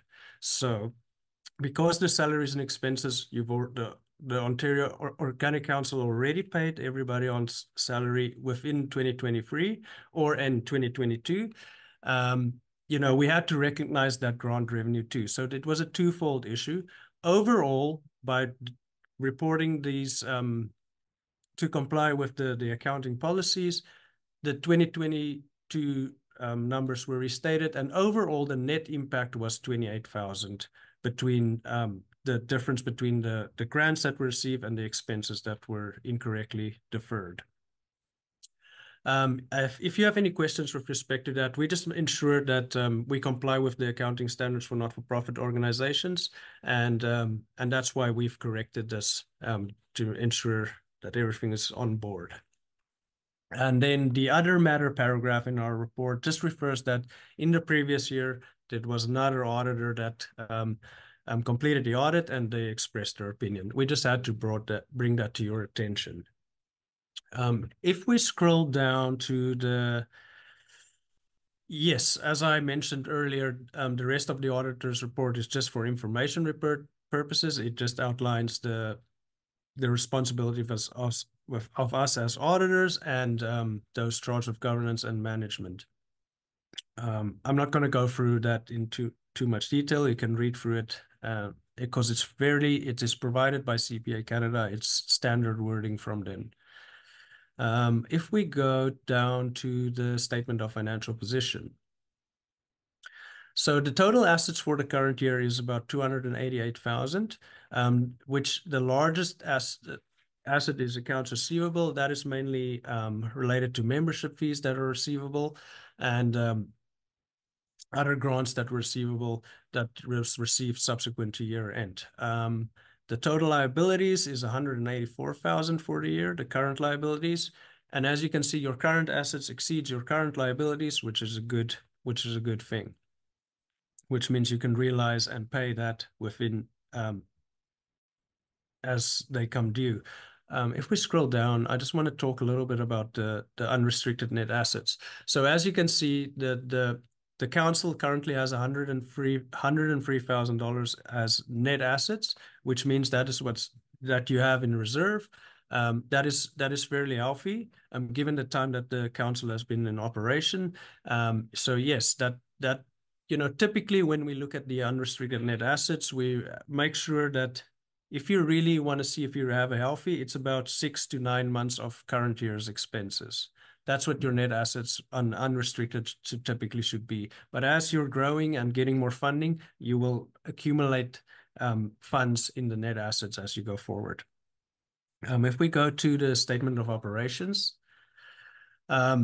as Carolyn went into all the nitty-gritty details of what happened during the year, but your total revenues for the year were $616,000, and the total expenses for the year, if you scroll down, was $572,000. So that means you've got an excess of revenues over expenses. Not significant, which was 43,000, but in the previous year it was 45,000. So over the 2 years, you kind of balance out to fairly almost zero. But you know, that's the nature of a not-for-profit organization. You know, you're not aiming to make profit. It is to fairly break even and have enough net assets to sustain your operations. If you scroll down to the statement of cash flows, the statement of cash flows is purely prepared on a cash basis. As you can see, the outflow from operations, from operating activities were 54,000. In the previous year, it was 62,000. the one item that stands out is the cash receipts from membership fees. The only reason why it looks like, wow, we only received 8,260 in the previous year, but this year there's 60,000. As I said, this is on a cash basis. In the previous year, there was approximately just over 40,000 dues outstanding that was collected in this year. So 44,000, approximately 44,000 was received in the current year. And that's why that looks so inflated in the current year. And overall, the change in cash, as I said, you had an outflow of 54,000, but still a fairly healthy cash balance at the end of the year. If we go down to the notes, with respect to the notes, like I said, I'm not going to go into detail because we will sit here the whole day if I go through everything, but I just wanted to let you know that we have went through all the accounting policies. We've made sure that we've updated it for best practices for accounting standards for not-for-profit organizations. And the only other note that we added from the previous year is just the detail. If you scroll down, sorry, further. Next, yes. In note 2, as I mentioned in the auditor's report, it explains the details what we did with respect to the restatement of the previous year's financial statements. All the details are outlined in this note if you want to get more clarification on that. The rest of the notes are fairly standard, and if you want to go through it, or have any questions, feel free to reach out to us at any point in time. If anybody has any questions at this moment, or just please let me know.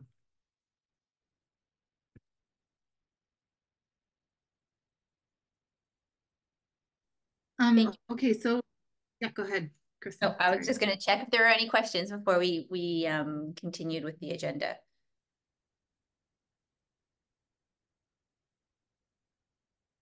Okay. Well, I'd like to thank Ronaldo. Thank you for presenting that. And I would like to thank all members of the Organic Council's Financial Committee for their support throughout the year and their guidance. It's greatly appreciated. It's one thing to sit on a board. It's another to take on additional responsibilities of sitting on working groups or committees. And so thank you to the finance group for their continued leadership around managing the finances. So I would like to have a motion to invite members to approve the 2023 financial statements. I'm seeing here at the next board meeting. Is that right, Carolyn? No. That's okay. We're doing that now, right? Yeah. Yeah. Okay. So I'd like to put forward a motion to approve the financial statements. Just as with previous motions, if you can raise your hand or put your name in the chat. I see a motion from Nicole North. Thank you. Could I have a seconder? And Dean Martin is our seconder. Thank you very much. So Nicole North and Dean Martin, thank you for your support on that motion. Are there any opposed or any abstentions? Okay, seeing none, then we will move forward. So we're pleased to recommend our Krysten LaRose LLP as the auditor for the Organic Council of Ontario for the 2024 fiscal year. Could I have a motion to accept Krysten LaRose as the Organic Council's auditor? I'm seeing Anne-Marie Saunders and a seconder, Dean Martin. Thank you both. Are there any opposed or any abstentions? Okay. Is there any new business from the floor before we announce the election results?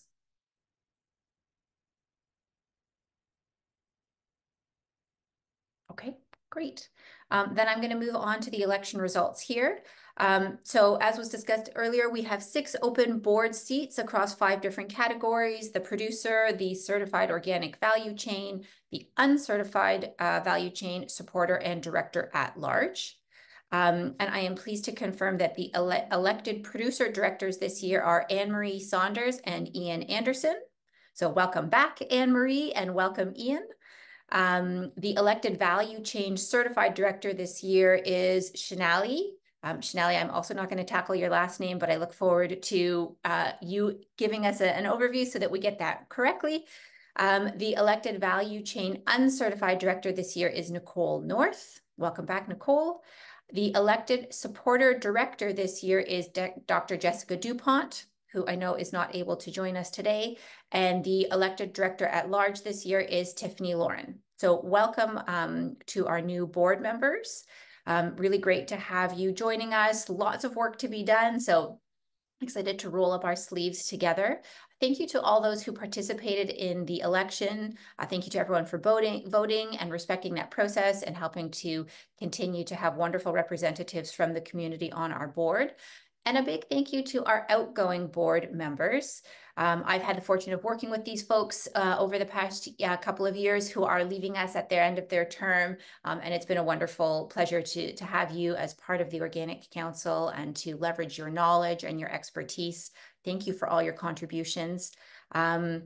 And if there are any members who did not run for election, but you are interested in joining some of our committees, we benefit greatly from member participation. There are lots of ways to get involved, particularly around the Guelph Organic Conference. So please do reach out to us, and we would love to find a way to engage your enthusiasm. May I have a motion to destroy the election ballots, please? Thank you for Dean Martin, and a seconder, Anne-Marie Saunders. Thank you very much. So Dean and Anne-Marie, thank you for your support on that motion. Any opposed or any abstentions? Great. So thank you everyone for your attention, and I would like to call our official AGM business to a close. We are adjourned as of 11:49 a.m. Okay. We still have more fun stuff coming, so don't leave. I am excited to have an update here to hear about what the Canadian Organic Growers, COG, and the Canadian Organic Trade Association, COTA, have been working on at the national level, and to learn about all of their policy and their regulatory work and what they are doing in support of the organic sector. So I'm going to welcome My-Lien Bosch from COTA and Katie Fettes from COG to share some of their work. Okay, thank you so much, Krysten. Thank you, everybody, for inviting us, and congratulations on your AGM, and congratulations to all the board members. My-Lien and I will try to keep it short to 10 minutes. We've got a little bit to go through here, so keep it short, and then hopefully we'll have a minute or two for questions. So with that, we're here to bring you some national updates. We are working together as the Canadian Organic Alliance, so this includes COG, COTA, and also the Organic Federation of Canada. So those are the three national groups formally in the Alliance, but we also work together with our provincial partners and many other partners too. So one of the main initiatives we're working on together right now is the Organic Action Plan. So we want to talk with you about that, and then advocacy, and then a couple of updates from our groups. Go ahead, next slide. You're already there, thank you. So this is just a reflection question for you. I think if we had more time, we would go into more of a discussion, but how would you describe Canada's Organic Action Plan, and why is it important? So you may have heard about the Organic Action Plan, you may not have, but hopefully you have, and also to different degrees. But really, we want to think about what are the best possible outcomes of doing this, of working together strategically as the organic sector in order to really try to grow organics in Canada. So that's what the Organic Action Plan is to us. And we want to know what it is to you. So really, if you have something to share, please put it in the chat. Please go ahead, next slide. So this is really what we're seeing as the long-term strategic plan to grow organic farming and markets in Canada. And of course, we've been developing this out. At this point, we have a framework that has 4 main pillars that covers everything. So it's kind of a comprehensive strategy, covers everything we think we need in terms of production supports, market access, research, and then also the framework and infrastructure for growth. So that includes the regulatory framework as well. And so this is really not new, in terms of this has been done before. 2002, we had a strategic action plan to grow organics in Canada by Ralph Martin and Rod McRae and Kim Dilaurio and others. And so really we're looking at what's different this time. And what's different now is that we're in 2024, right? Over 20 years later, The organic standard has been in place for 15 years this year, and we've had lots of growth, but we're really at the point where, you know, we're seeing the market continue to grow, the organic market in Canada, but we want to see production grow more to support it. We want to see organic farmers being recognized for all the work that they're doing, and we want to be able to bring more farmers into organic if they choose to and if they want to do that. So that's why we need this action plan now. We also have a new context in terms of climate and in terms of new challenges that we're dealing with. You can go ahead to the next slide. And I think also one other thing to mention here is that the Organic Value Chain Roundtable was something that brought the sector together with government to sit down and try to work strategically on some of these things. So this, without having that anymore, this is kind of our opportunity to do that, to do what the function that provided is work strategically together. So you can just see why we need this. We'll share the slides with you after. I don't think we have to go into too much detail, but basically it's to mobilize industry and give us something to advocate for concretely. Go ahead, next slide.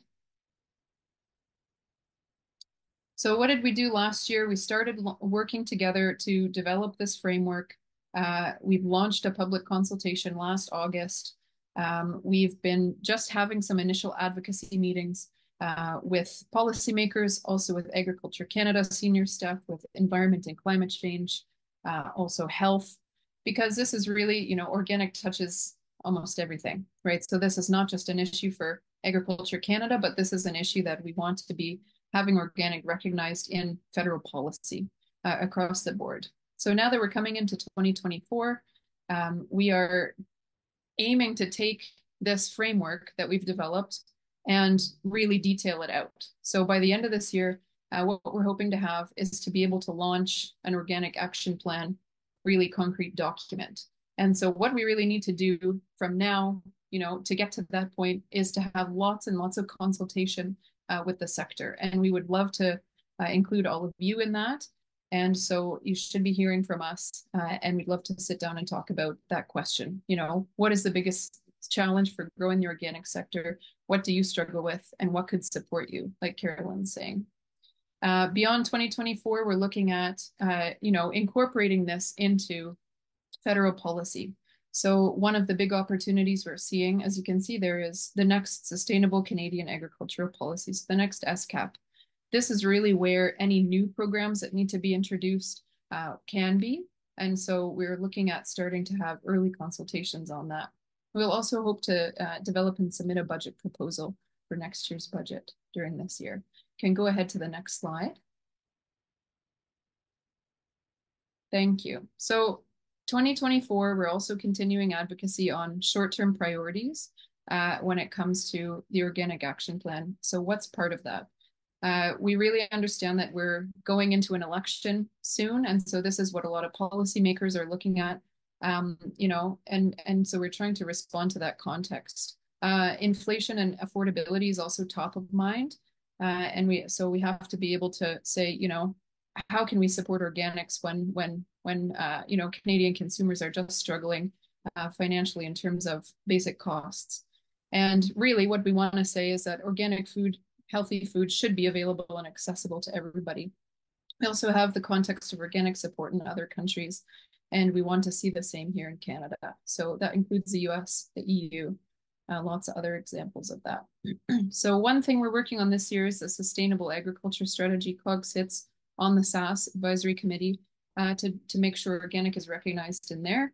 And here's just a couple of the short-term or most important things that keep coming up to the top for everybody when we talk about it. So it's extension support, right? Having more organic, independent extension available. It's also transition support, right? So covering that transition period to organic.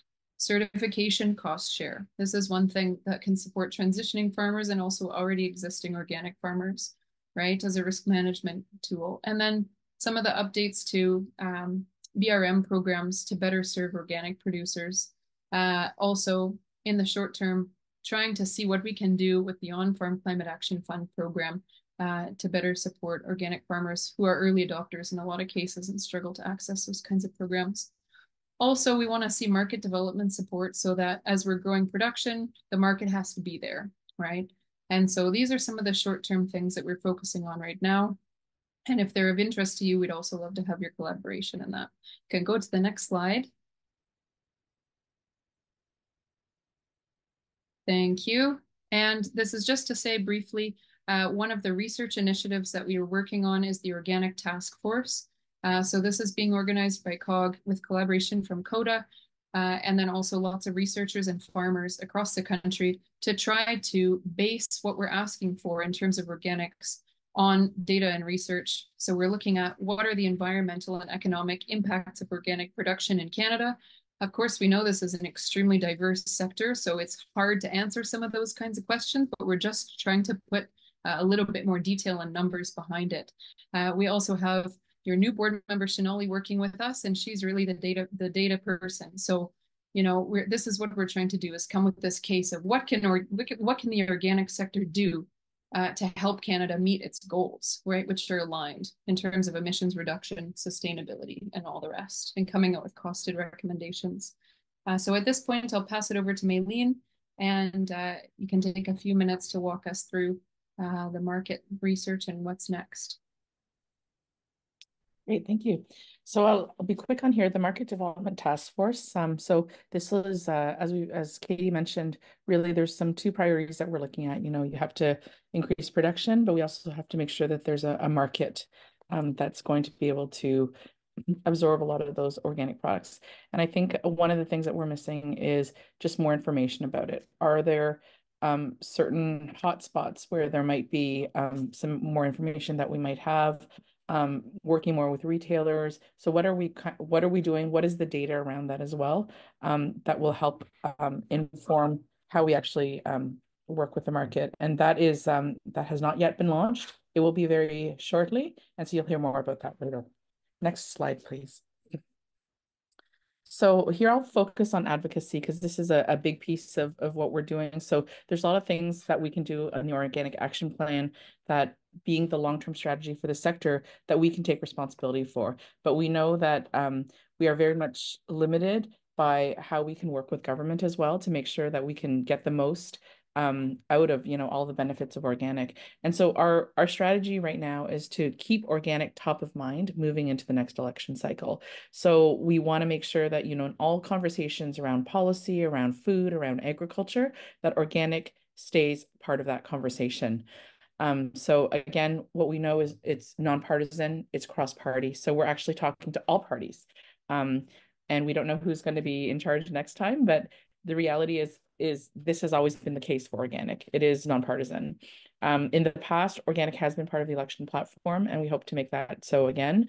There's an FPT Agriculture Ministers meeting coming up in July. So we continue to, in the next few months, continue to make sure that organic is something that they've heard about, you know, from their constituencies, from their members, from their provinces as well, so that can come up in conversation. And of course, with this advocacy, the key thing is we know that there's a partnership when it comes to supports and funding between federal and provincial, and we do that actively even within our associations. So working with COA and the national associations on organic to be able to make sure that message, you know, and that's been heard loud and clear from all of our federal meetings is, you know, one question they ask is, have you talked to the provinces? That's almost every meeting that we've been to. They've said, have you talked to the provinces? So this is very important that we may have a national plan, we may have a national strategy, but really it's through the provinces that we're going to be able to escalate that message. So some of the initiatives that we have to be able to make this happen is we continue to have meetings with MPs from all parties to see who our champions are, who our supporters. We know there are a number of MPs who they don't know so much about organics or are curious. So it's really, you know, to be able to educate them as well and to better understand what our priorities and our challenges are. We have a letter to the Prime Minister and Cabinet that has been drafted, and that is actually making its way through all the national parties, so Liberal, Conservatives, NDP, to get their support. And so the idea is to have this letter, which is very general.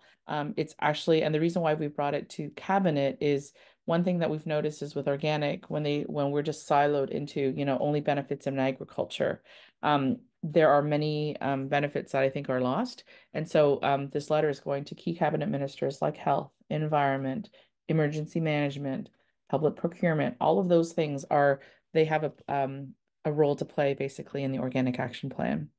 And that letter will be, we're looking at having that out in late April, early May. So we're working on that one. There's some other things that we're doing.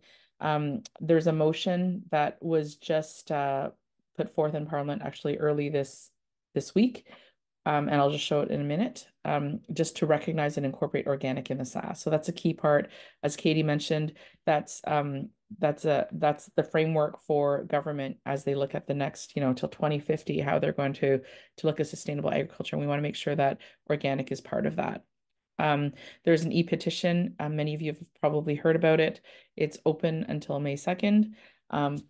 Please share that widely. We've already hit, I guess, the threshold for it to be able to be tabled in the House of Commons. So for MP Alistair McGregor to stand up and say, organic, we need to have more supports for organic programs and policies that are going to increase production, that are going to help support our markets and incentivize the type of sustainable, resilient food systems that we're requiring. Possibly, bill talk in the future, presenting that. And basically putting this all together for a 2025 budget ask as well. So those are all things that we're looking at. Lobby days that are coming. We've got COTA's annual lobby day in November as well, and many other initiatives. Next slide, please. So here is just the motion in the House of Commons. I won't go through it, but in essence, it's the government should fully recognize and incorporate organic agriculture in Canada's sustainability strategy as a cross-cutting tool to meet multiple goals. So that's basically what's there. And how this can be used is, again, keeping organic in the conversation, and it can be referenced, for example, by a number of other MPs. Next slide, please. And again, just a link again to the petition. Please share it. We just hit the minimum threshold of 500, but we can get further, and that would be great if May 2nd he can stand up and say 5,000 signatures or more support organic and believe in this. So next slide, please. So there's many ways that you can get involved, and you already are getting involved through your own provincial advocacy. I see Carolyn's posted that the Queen's Park Day that's planned later on this year.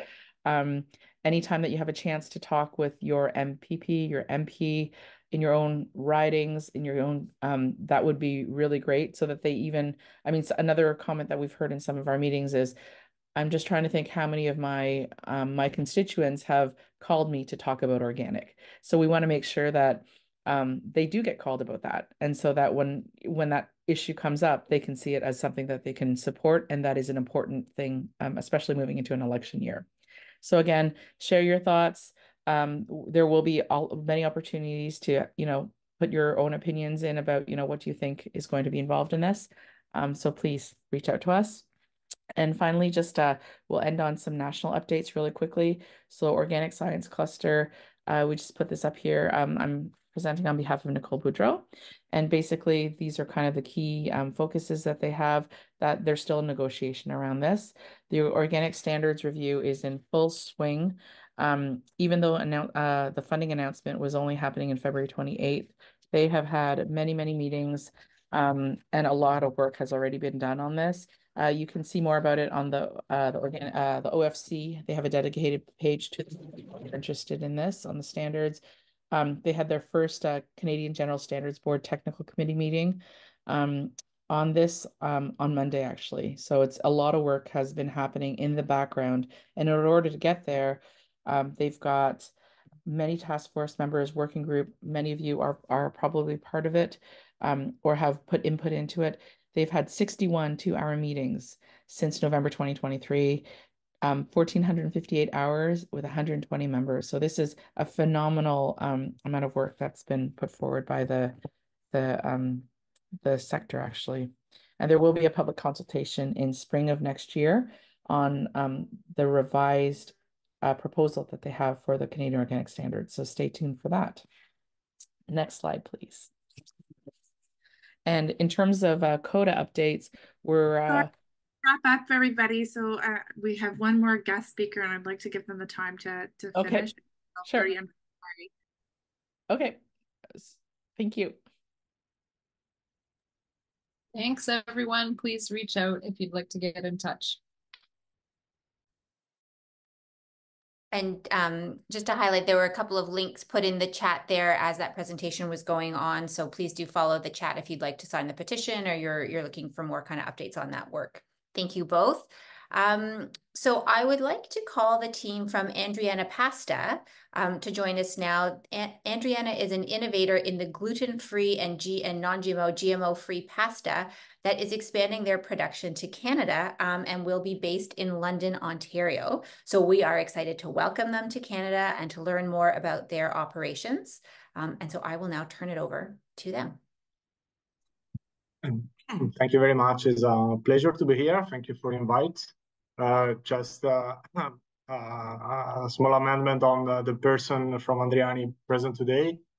There is me, Carlo Stocco, Managing Director of the Canadian entity, Luigi Dilaurio, Managing Director, and Mattia Caravella, that is our CSR expert and taking care of the supply chain agreements in Italy.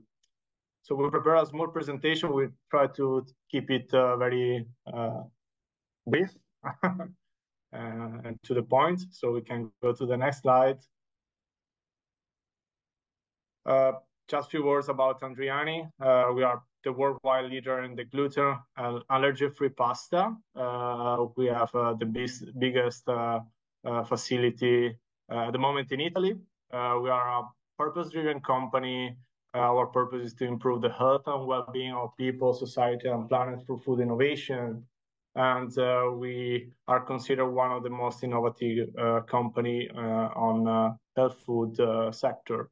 Our way of working is characterized by innovation, quality, sustainability, transparency, open innovation, sharing, and healthy. We can go to the next slide. Basically, we are quite a young company. We born in 2009. This is the path of the recent years. We are about 106 million euro revenues company at the moment, more than 300 people.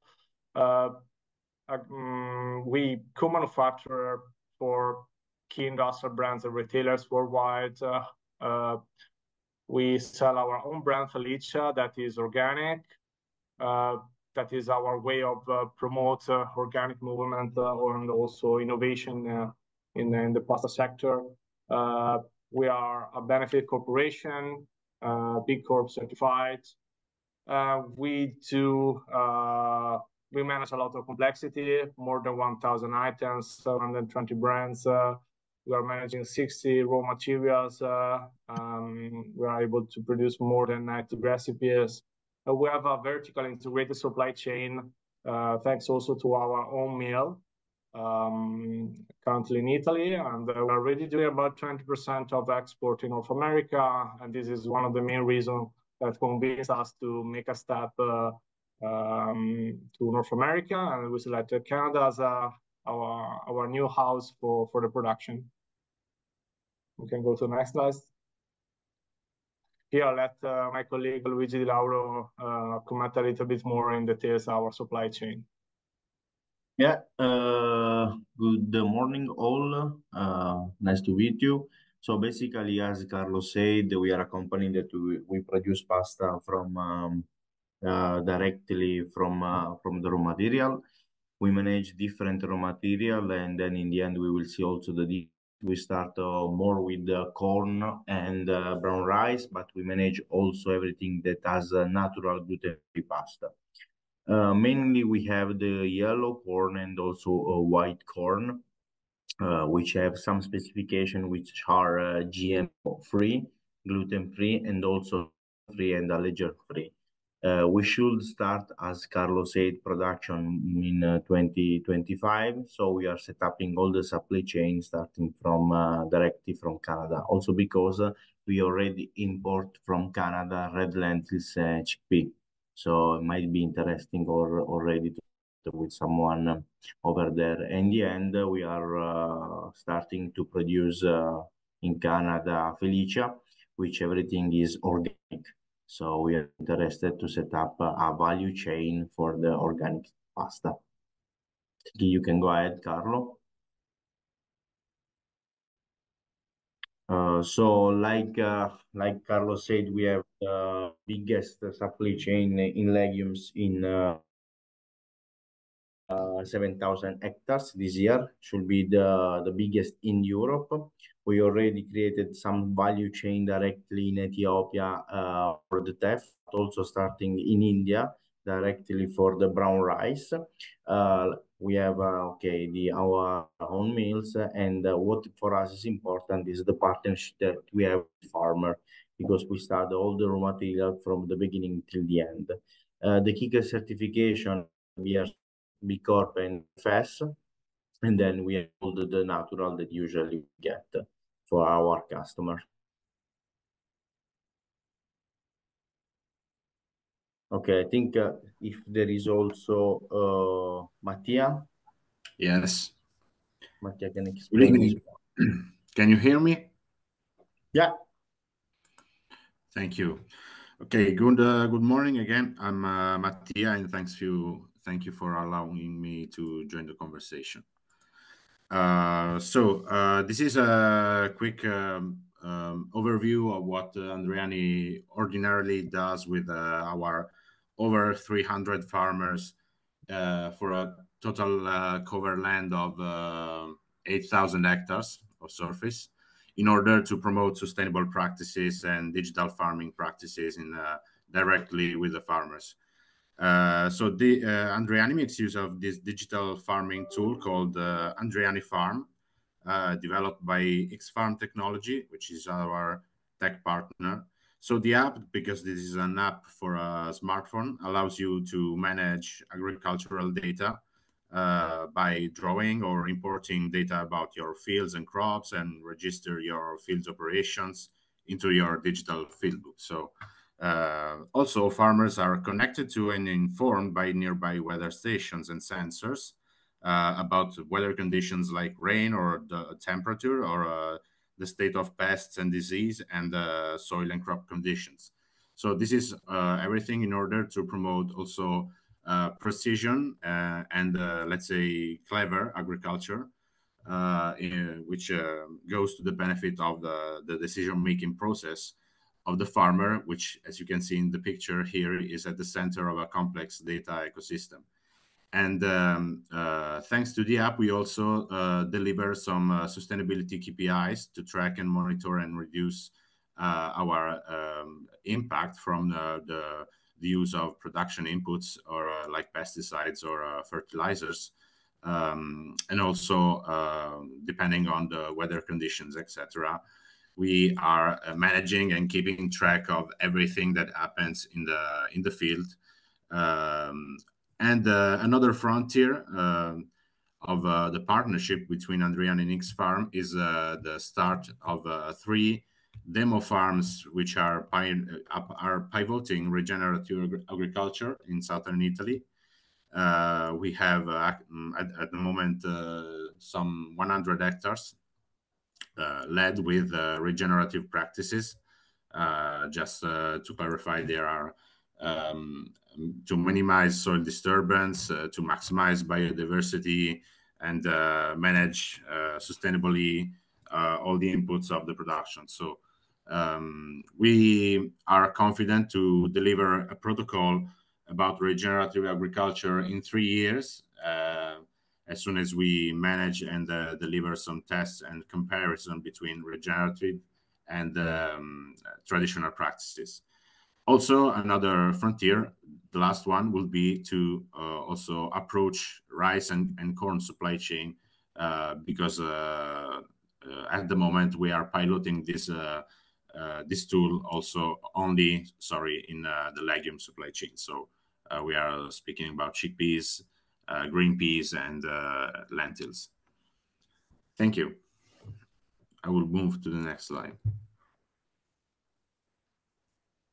Yeah, very quickly about again, who we are, and also the reason why we believe that is fundamental to be closer to our customer and to the region in Canada and US, and also the importance of supply chain for us. So we said we are the largest dedicated gluten and allergy-free pasta manufacturing plant. This is quite unique. We have an integrated supply chain. This is makes us completely the difference in terms of competitiveness in the market, because started from the raw material, from the grain, we are able to know a lot about the importance of different peculiarities of the single grain into the transformation project. So, and this also thanks to our own mill allow us to make some simulation, some peculiar production activity that makes the difference at the end into the final product. We develop a unique expertise in the gluten-free pasta. We constantly trying to innovate. So again, here is an important aspect to underline is that we have some mainstream raw materials, or that some materials that are more important for us in terms of request, but we are constantly trying to and test also other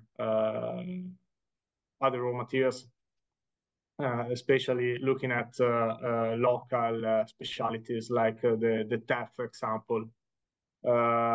We are completely centered on ESG, so sustainability is at the core of our business model, and is a concept or a way of working that characterizes every step of the value chain. So not only the production, not only the farmers and the supply chain, but every single evaluation of the business is made considering those values.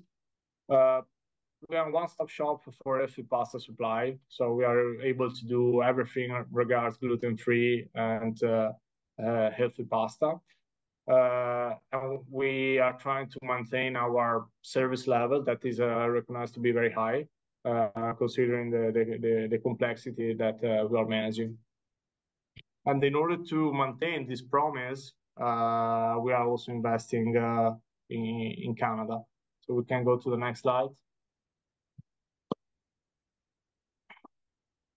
This is just a render of what we are starting now building up. The plant will be located in Innovation Park, about 65,000 square feet extension, and the expected start is first quarter of 2025.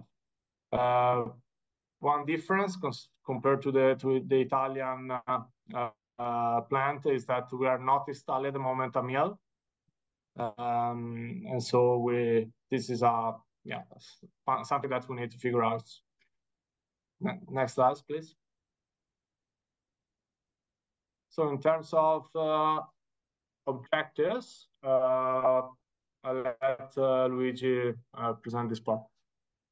Well, like already Carlo said, what is important for us is to start and implement a supply chain local level, because it's important that we cut a bit the logistic cost, but also improve the area where we work. We believe in the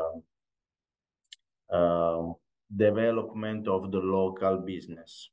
What is important is to, let me say, increase also the organic sector, like in the area of Ontario, have an impact of the supply chain, because we believe that we must not buy a raw material, but we buy a service. And so also what everything is around, like the impact in terms of biodiversity in the consumers, and also we build the circular economy. I mean, indeed, in Italy, we already create something with the spirulina, but also with pet food. So we'd like to believe and create something also in Canada too. I think, Carlo, we can go to the next slide just to go in the deep dive. This just for someone that is in the sector. Like I said, this our product needs to be GM free, allergen free, and also have gluten free under 10 ppm. And also in total, we have a distribution. What the main volumes are on the corn, but also we have the 30% on rice. We have here, you don't see the number, 16% of legumes, and you see the differentiation. We have 50 and 50 yellow and white corn. In terms of organic, we are starting to increase a bit the volume. On the rice, what is important that with Felice growing, we are moving from 20 to 24% on organic volume. Any question, you can let us know. If not, thank you.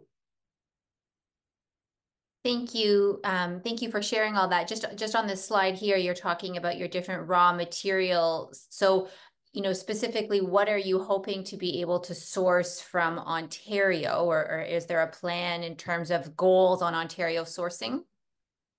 Well, is a right question, Christine. We are trying to understand from Ontario. We'd like to source legumes more, because red land and chickpea we already source from Canada, and we ship directly to Puglia. But also we are starting to understand everything that is around corn and rice. We'd like to do directly in Canada, because as you can see, the volumes, corn and rice are the biggest part, and the organic part. So also, if we are able to create an organic value chain and supply chain, I think we can grow together. Wonderful. Are there any other questions here from the Andriani team?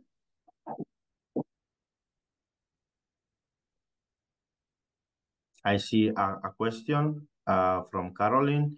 In terms of volumes, more or less depends. At the beginning, we will start with, I think, 1,000 tons in legumes and organic. In terms of corn and rice, more or less, we are at 4,000 tons, 50-50 corn and rice. And here maybe it's better to specify that we are speaking about flowers. So if we intend the grains, we have to convert about 60-65%. And there's a question here in terms of what type of corn will you require? So basically, we look for the grits. In Italy, there is a specific part, because we don't take the grain, but we take the grits, which is the alpha of the grain without the germ. So if you would like to receive any specification, we can share with you in with our email. I don't know if Christine or Caroline, you're going to share our email. We can do that. Yeah, please share information and we can help distribute that within the members who are interested in following up for more. Yeah. Oh, one last question is, are any of your organic pasta products currently available here in Ontario? I think that we can disclose that we do produce for other brands. So we have our pasta under other brands, but not organic at the moment.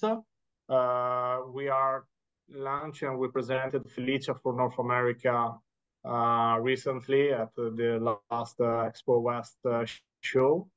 And we hope that the next month to see our pasta distributed in Canada as well. So just how much our time. Wonderful. Wonderful. Thank you. Thank you to the Andriani team for being with us, for sharing all that information. We welcome you to Ontario, and it's great to see kind of growth and development for the organic sector, and a wonderful investment in the London community. And with that, I'm going to move to wrap up the gathering this morning, wrapping up the AGM. Thank you again. Thank you all. Bye. Thank you. So, it's been great to have everyone join us this morning. As we said at the beginning, it is really nice to have these forums to get people together, and so nice to see so many people come out.